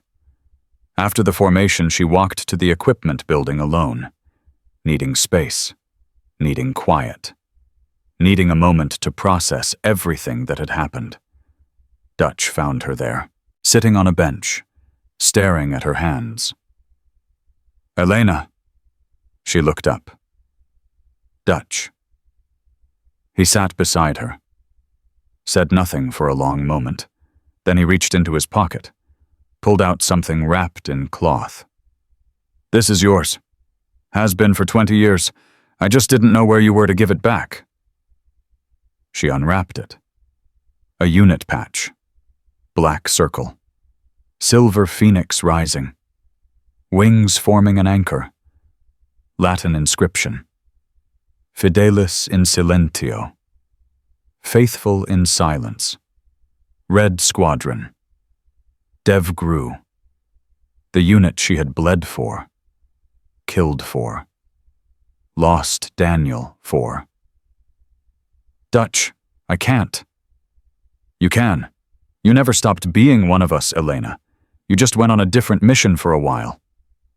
He paused. Raising Lily. Healing. Finding yourself again. He stood, looked down at her. Your war isn't over. It's just changing. From bullets to teaching. From taking life to preserving it. He smiled. That's evolution. Not weakness. He saluted. Sharp, perfect. The respect of one warrior for another. She stood, returned it. After he left, Elena attached the patch to her uniform. 20 years gone, but still hers. Still earned. Still real. The weeks following the mast brought unexpected changes. First Lieutenant Webb reported to Elena's technical team on Monday morning. Nervous. Uncertain. The look of a man who didn't know if he was being punished or given a second chance. Master Chief, reporting as ordered. Elena looked up from her laptop. Webb, sit down. He sat, stiffly, like he was waiting for a blow. Relax. I'm not going to bite. Ma'am, I don't know what to say. About what happened. About what I did. Stop. Elena held up a hand. We're not going to talk about that. Ever. It's done. It's over. What matters now is what comes next. Webb blinked, ma'am. You made a mistake, a bad one. But you also did something most people never do. She leaned forward. You told the truth. When it cost you something. When it would have been easier to keep lying. Webb's eyes dropped. It was the right thing to do.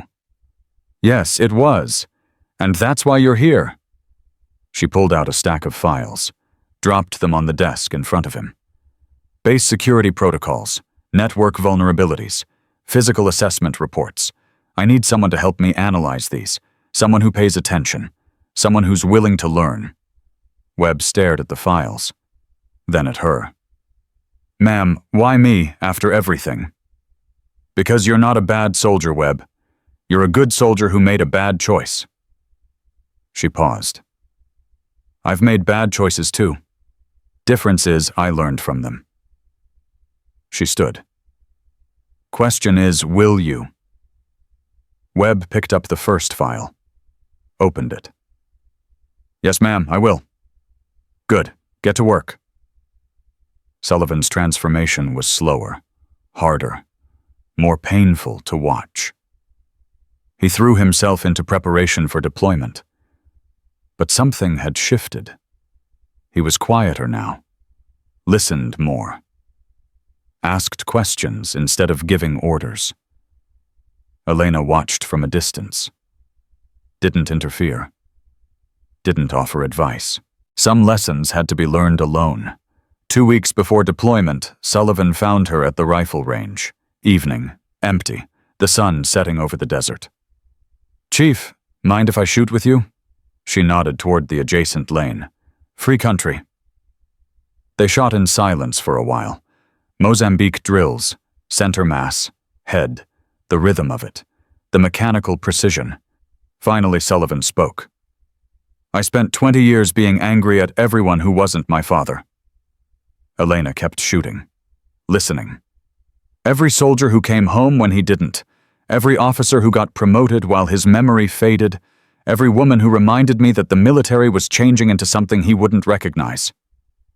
He reloaded, chambered around.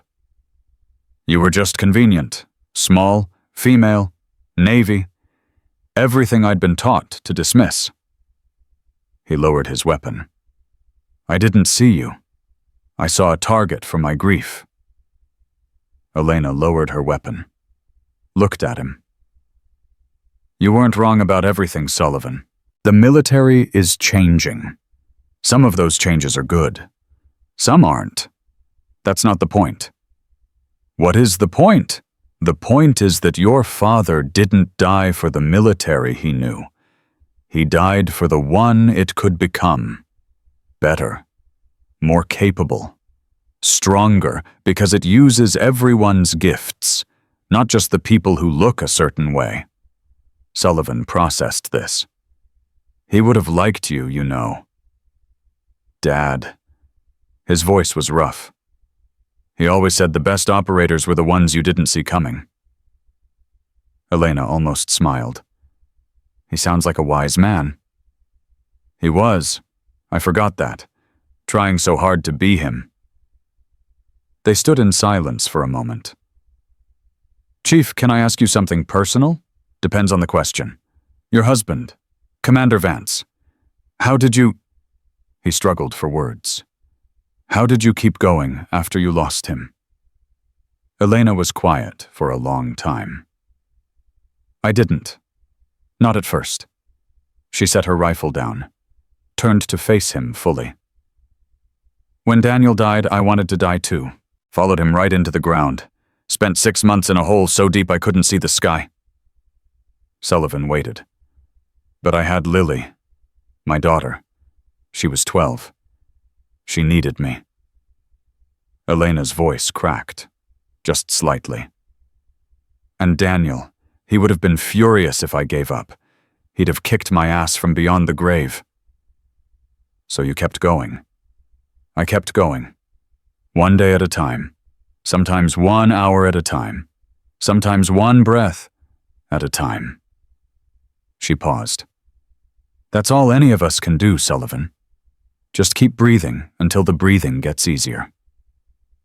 Does it get easier? The grief doesn't go away. It just changes shape. Becomes something you carry instead of something that crushes you. Sullivan nodded slowly. My mother said something like that.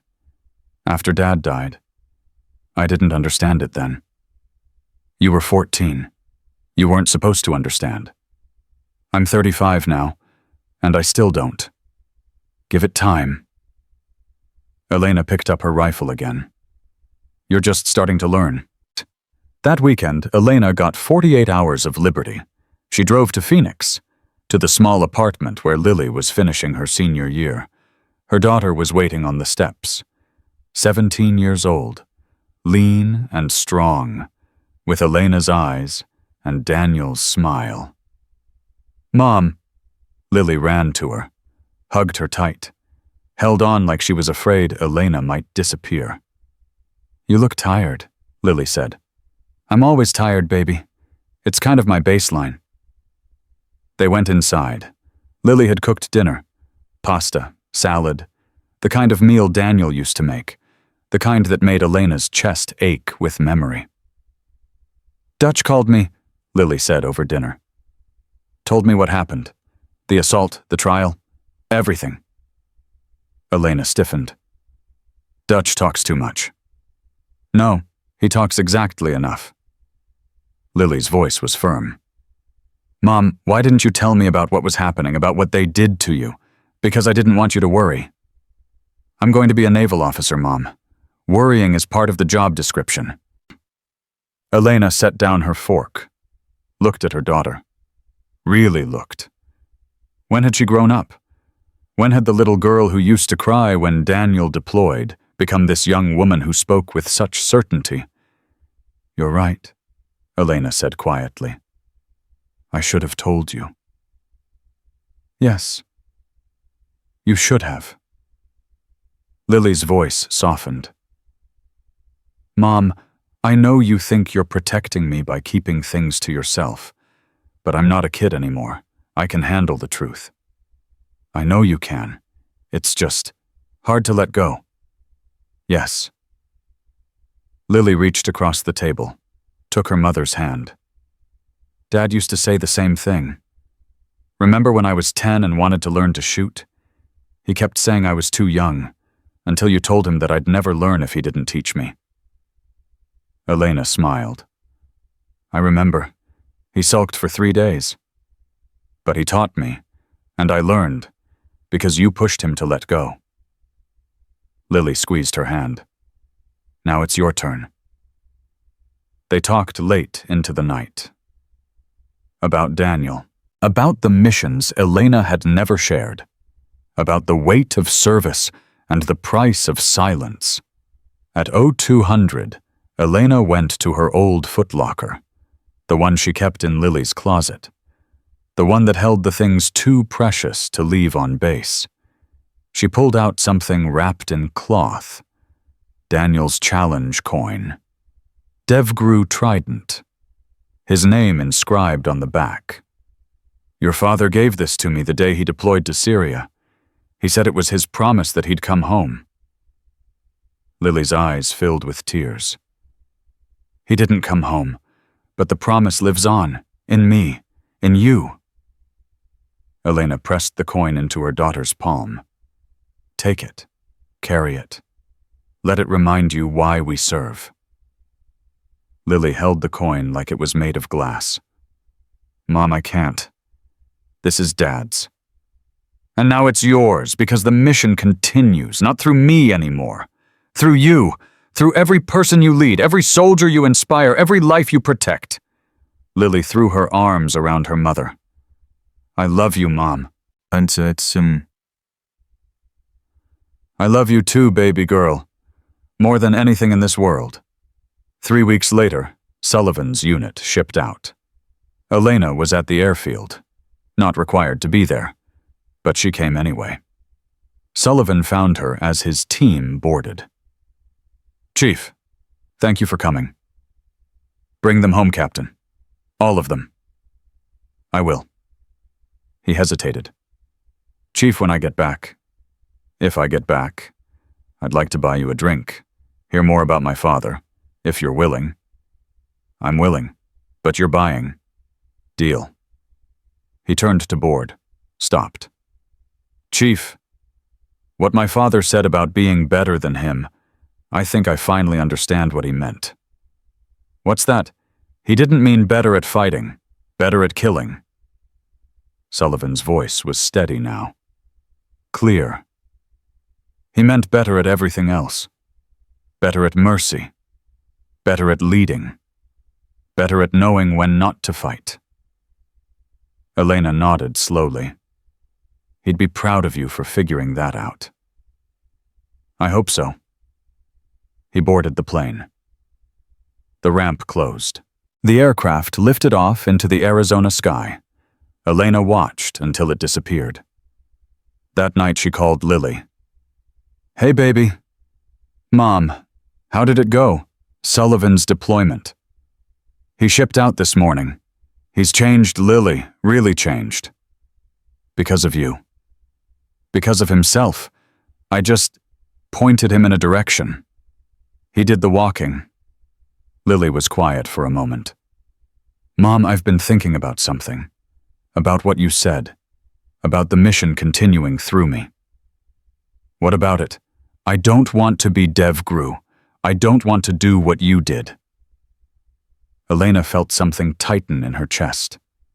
Then release. "Good.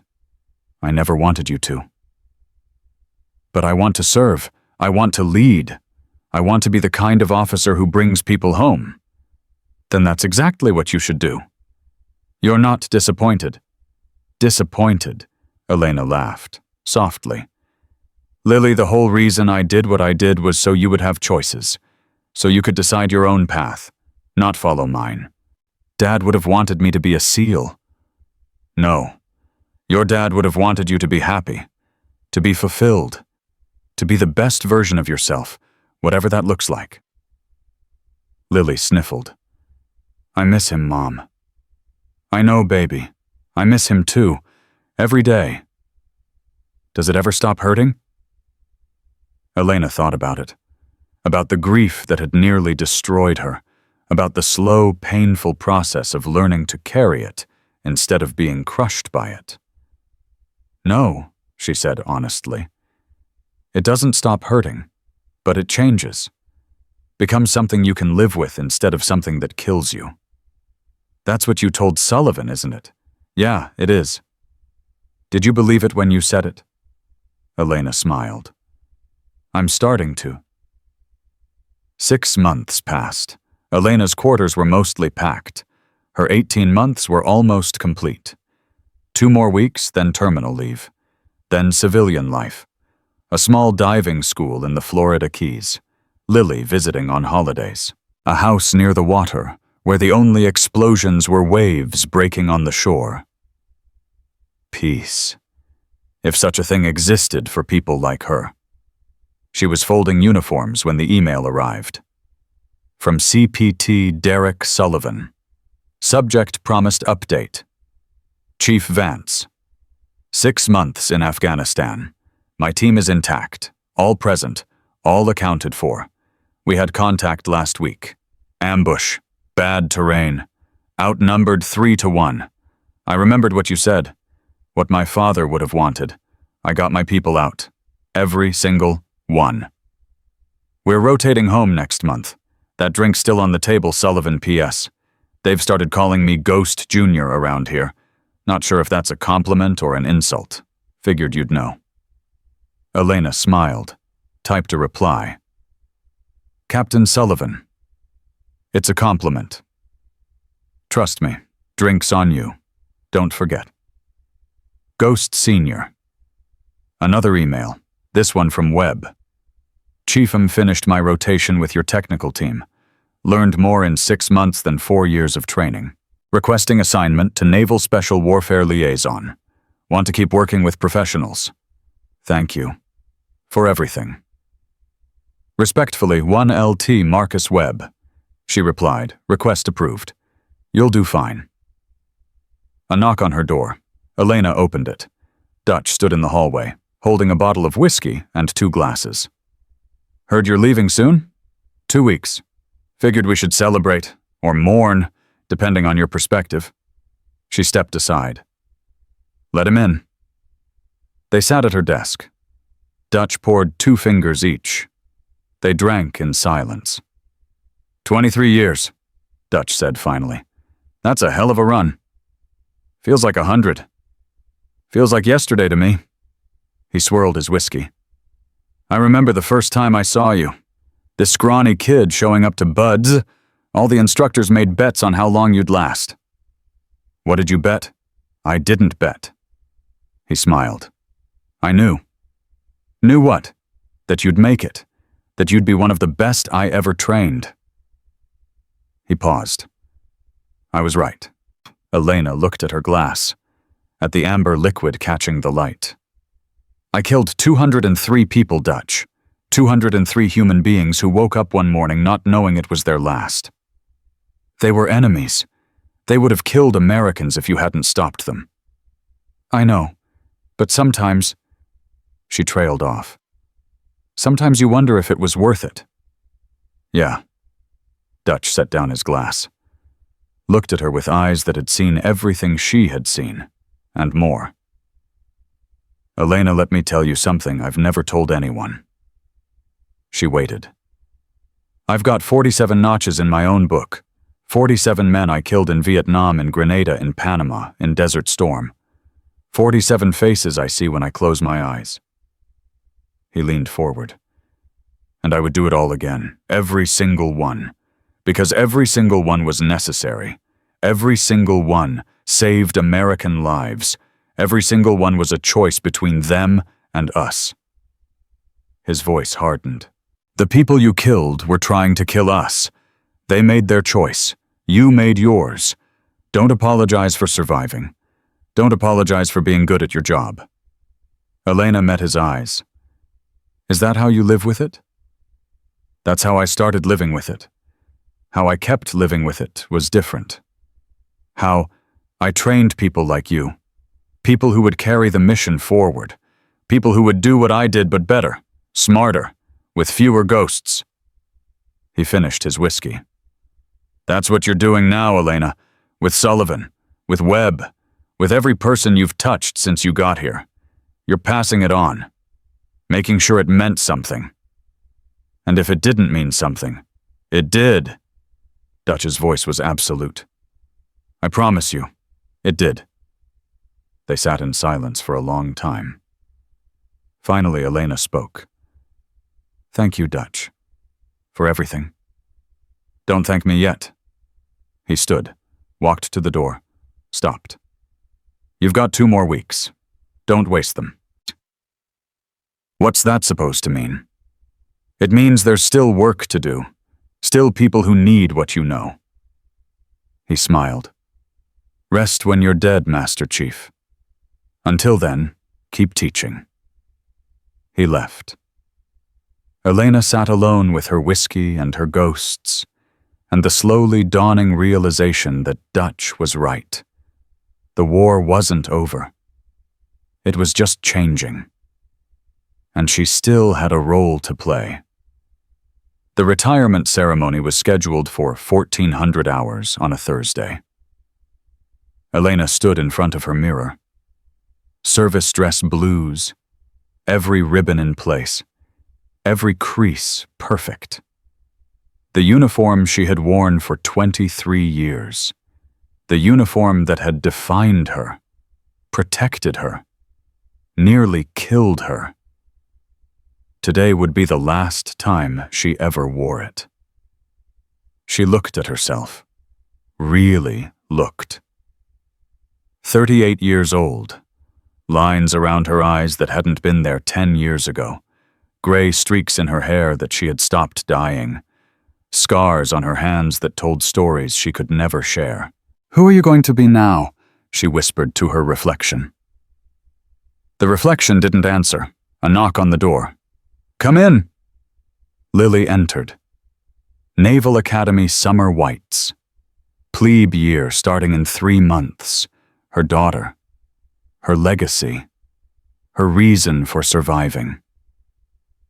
Mom, you ready? Almost. Lily walked over, stood beside her at the mirror. You look beautiful. I look old. You look like a warrior who earned her rest. Elena turned, looked at her daughter. When did you get so wise? I learned from the best. They hugged, held on, The embrace of two women who had lost everything and found their way back to each other. "Dad would be proud," Lily whispered. "Of both of us." "Yeah, of both of us." The ceremony was held in the base auditorium. 300 people filled the seats. Soldiers, sailors, officers, NCOs, people Elena had worked with, trained with, bled with, people she had saved, people who had saved her. General Price stood at the podium. Dutch sat in the front row, Webb beside him. And next to Webb, in dress greens with new captain's bars, Derek Sullivan. He had made it back. All of his people had made it back. Elena walked down the center aisle, spine straight, head high, the walk of a warrior approaching her final formation. She took her place at the front. Price began. "We are gathered here today to honor the service of Master Chief Elena Marie Vance. 23 years, 13 combat deployments, 47 countries, 203 confirmed enemy killed in action." The numbers hung in the air, heavy with meaning.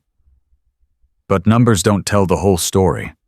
Numbers don't capture the nights she spent in cold water waiting for a target. Numbers don't capture the mountains she climbed, the wounds she suffered, the friends she buried. Price paused.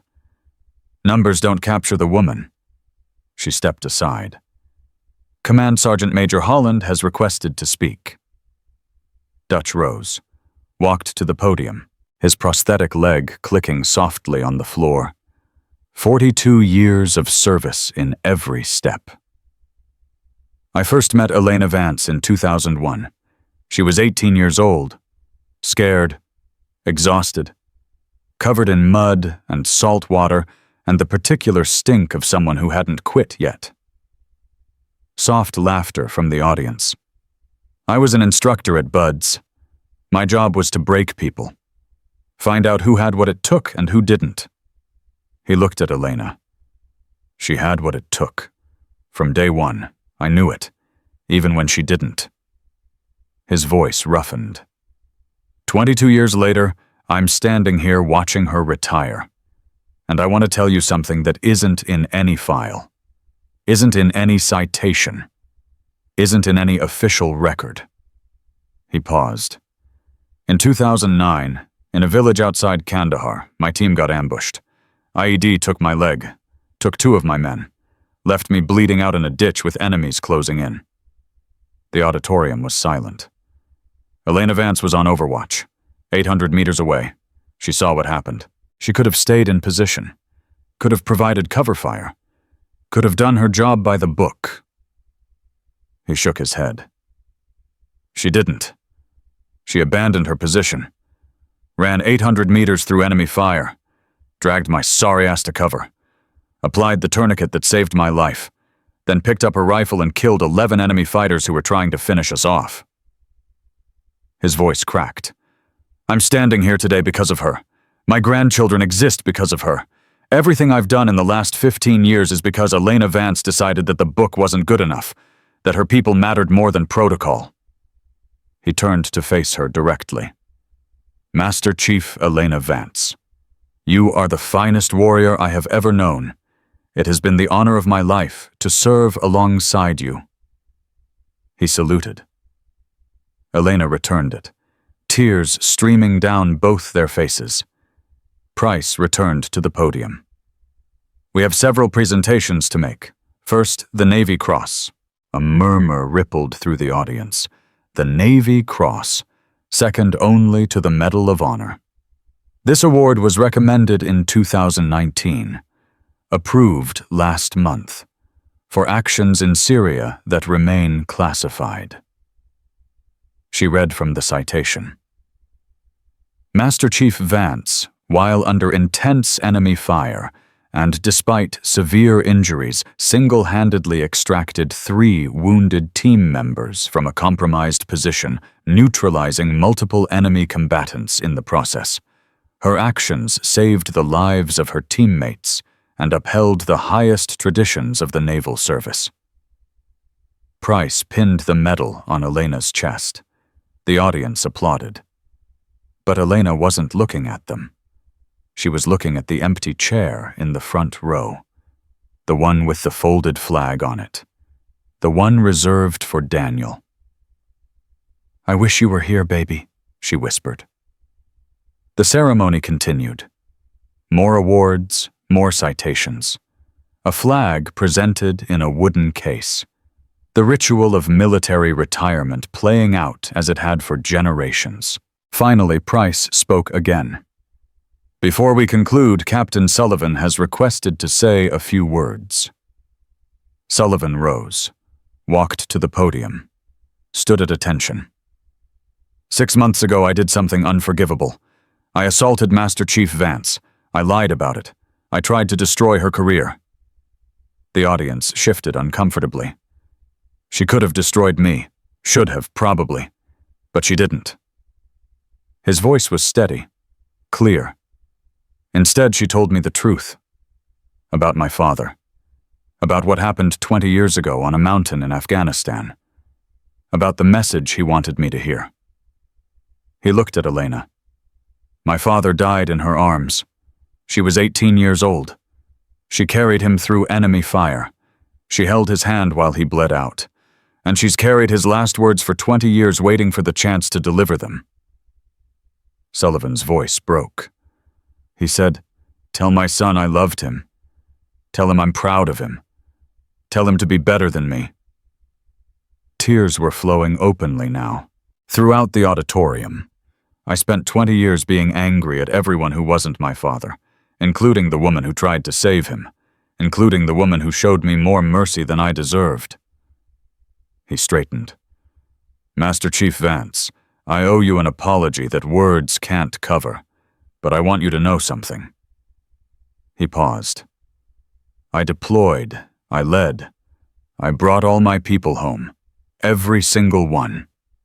His voice strengthened. "Because of you. Because of what you taught me. Because you showed me what my father really meant when he said to be better." He saluted. "Thank you, Master Chief. For everything." Elena returned the salute. "Your father would be proud, Captain. I know I am." The ceremony ended. People filed out, shaking Elena's hand, thanking her, congratulating her. The endless procession of faces and names and memories. Finally, only a few remained. Dutch, Webb, Sullivan, Lilly, General Price. Family. Not by blood, by something stronger. "So," Dutch said, "what now?" Elena looked at them. These people who had shaped her, changed her, saved her. "Now I go to Florida. Open my dive school. Teach civilians how to breathe underwater." "Sounds boring," Webb said. "Sounds peaceful," Elena replied. "Same thing," Sullivan muttered. They laughed. All of them. The release of tension. The acknowledgement that this chapter was ending. Lily stepped forward. "Mom, I have something for you." She pulled out an envelope. Old. Yellowed. Worn at the edges. "What is this? I found it in Dad's things last week. He wrote it before his last deployment. Asked his XO to give it to me if he didn't come back. I didn't open it until yesterday." Elena's hands trembled as she took the envelope. "Lily, this is private.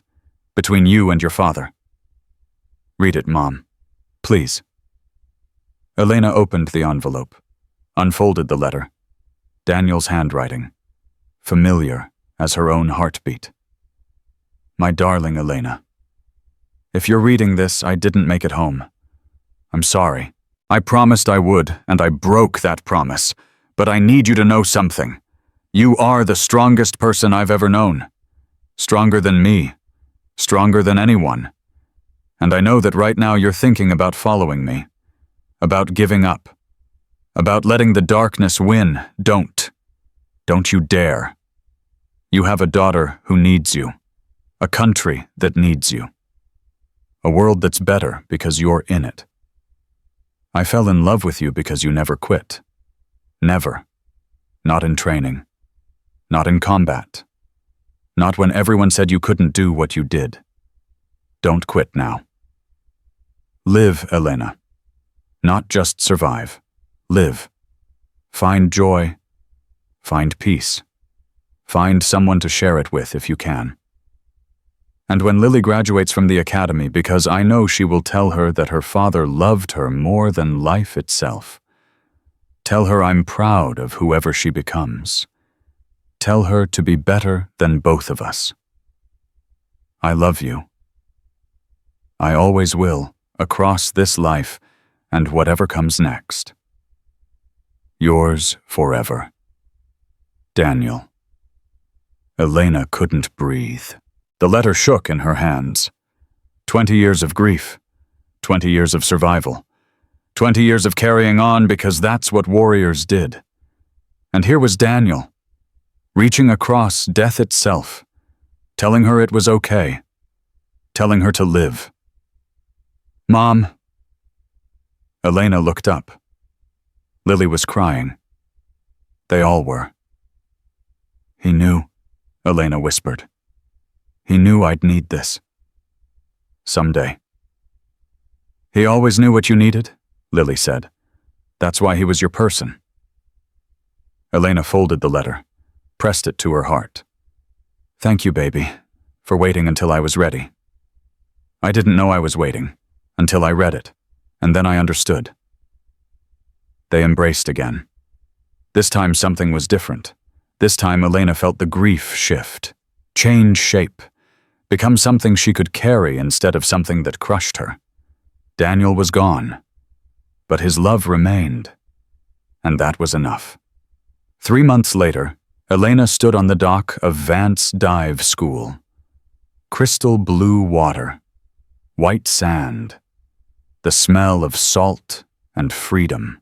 She had bought the property with her retirement savings, renovated it herself, built something new on the foundation of everything old. The sign above the door read, Vance Dive School, Est 2024, Get Everyone Home. The motto had come to her one night, lying awake, thinking about Dutch's words from 20 years ago. It meant something different now. Not just soldiers, not just combat. Everyone. Every student who came through her doors, every person who trusted her to teach them how to survive underwater. Get them home safe. That was the mission now. Her phone buzzed. Text from Sullivan landed in Miami. Driving down tomorrow. Ready for that drink you owe me. She smiled. Typed back, you owe me. Remember? His reply came fast. Pretty sure you owe me for that time I almost drowned in Arizona. She laughed out loud. That was Webby who almost drowned. You just embarrassed yourself on the dive course. Silence for a moment. Then Fairpoint. Drinks on me. See you tomorrow, Ghost. She put the phone away. A car pulled up to the dock. Lily got out. Naval Academy sweatshirt. Tan from summer training. Stronger than she had been 3 months ago. Harder in some ways. Softer in others. Mom, baby girl. They hugged on the dock, the water lapping beneath them, the sun setting over the keys. How was training?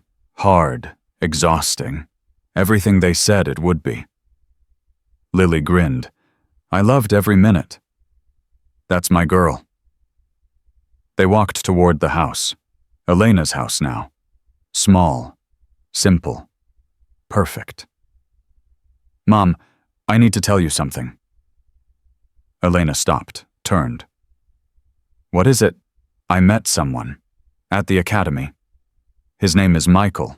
He's a firstie. Marine option. Elena's eyebrows rose. A Marine. I know. Dad would have had a heart attack. Your father would have interrogated him for 6 hours and then threatened him with bodily harm. Lily laughed. That's exactly what I told Michael. He said he was willing to face that, even posthumously. Brave kid. He is. You'll like him, Mom. He reminds me of Dad. The good parts.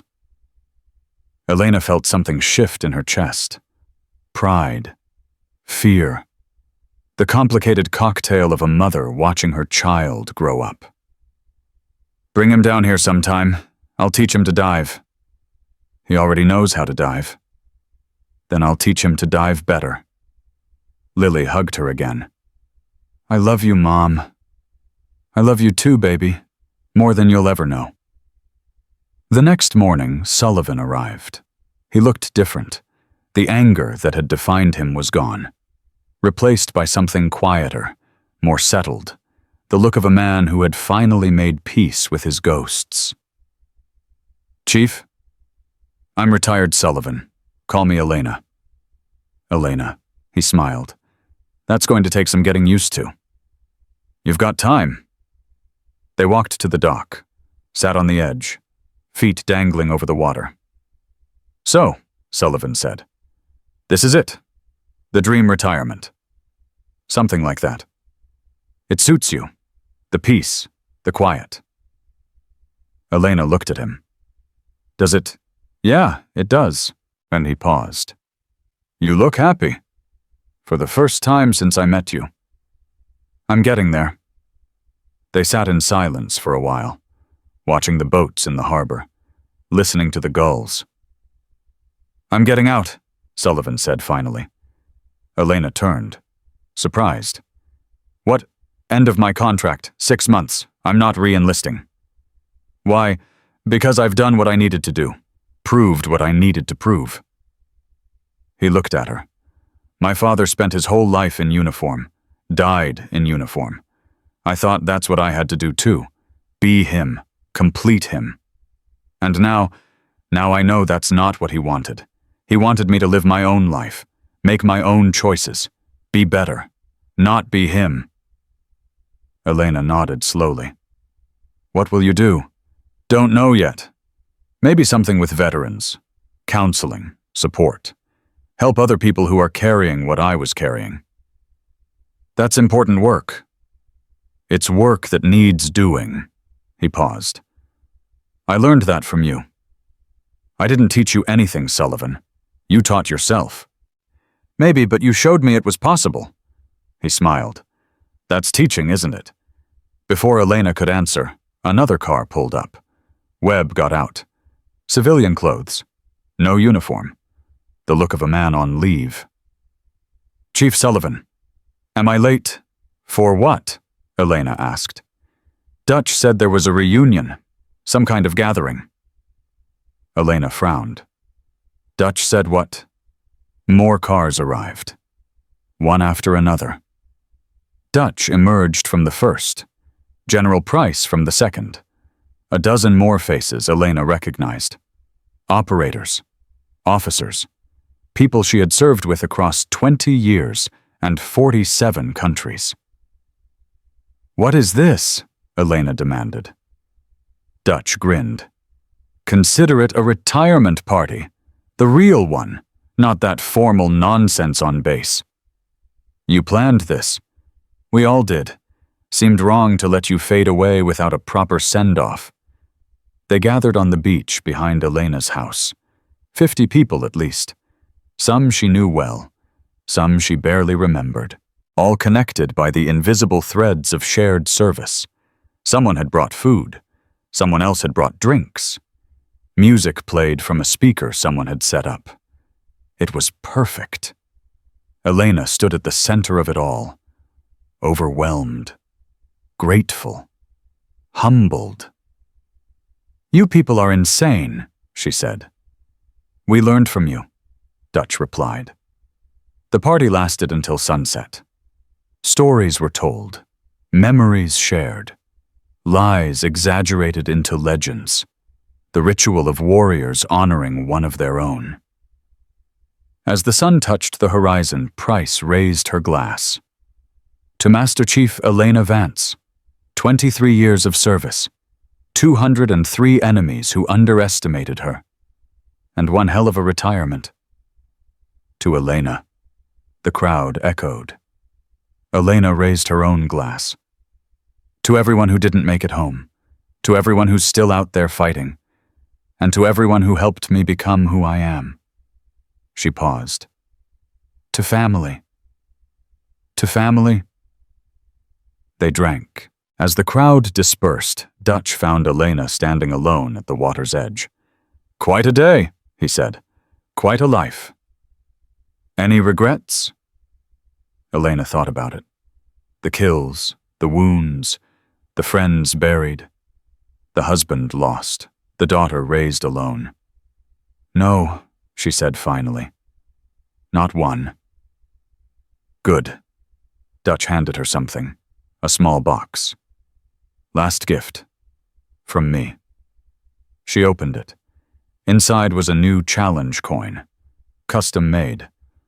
On one side, the DevGru trident.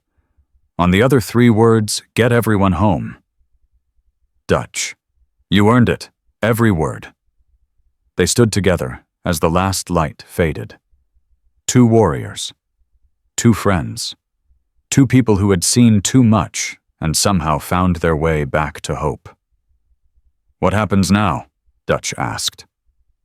Elena looked at the coin, at the water, at the life she had built from the ashes of everything she had lost. "Now I teach," she said. "Now I pass it on. Now I make sure it meant something. And if it didn't mean something," Elena smiled, "then I'll make sure it does. Starting tomorrow, 1 student at a time." She walked back toward the house, toward Lily, toward Sullivan and Webb and all the others who had gathered to honor her, toward the future. Behind her, Dutch watched her go. Then he looked up at the stars beginning to appear in the darkening sky. "You did good, Elena," he whispered. "Daniel would be proud. Hell, we're all proud." He turned and followed her back to the light. 3 months later, Elena received an email. From MIDN, Lily Vance, class of 2028. Subject: I understand now, Mom. Something happened today. We had a training exercise. Combat water survival. One of my classmates panicked, started drowning. I didn't think. I just moved. Grabbed him, calmed him down, got him to safety. Afterward, my instructor asked me where I learned that. I told him my mother taught me. He asked who my mother was. When I told him, he just nodded and said, "That explains it." I didn't understand what he meant until tonight, when I was lying in my bunk, thinking about what happened. I understand now. This is what you gave me. Not just skills, not just techniques. The instinct to save people. The training that kicks in when thinking stops. I understand why you did what you did. All of it. The missions, the kills, the sacrifice. You were protecting us, all of us. Everyone who would never know your name. I'm proud to be your daughter, and I'm going to make sure your legacy continues. I love you, Mom. Your daughter Lily, P.S. Michael says hi. He passed his dive test. Says you're a tough grader but fair, coming from a Marine that's high praise. Elena read the email 3 times. Then she closed her laptop, walked to the window, looked out at the ocean she loved. 23 years of service, 203 enemies defeated, 1 daughter carrying the mission forward, 1 life finally at peace. She had been called useless, a relic, a diversity hire.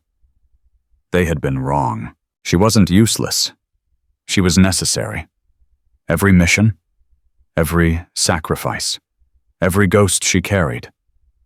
It had all led here, to this moment, to this place, to the woman she had become. Elena Vance had spent 20 years getting everyone home. Now, finally, she was home herself. And that was the only victory that mattered.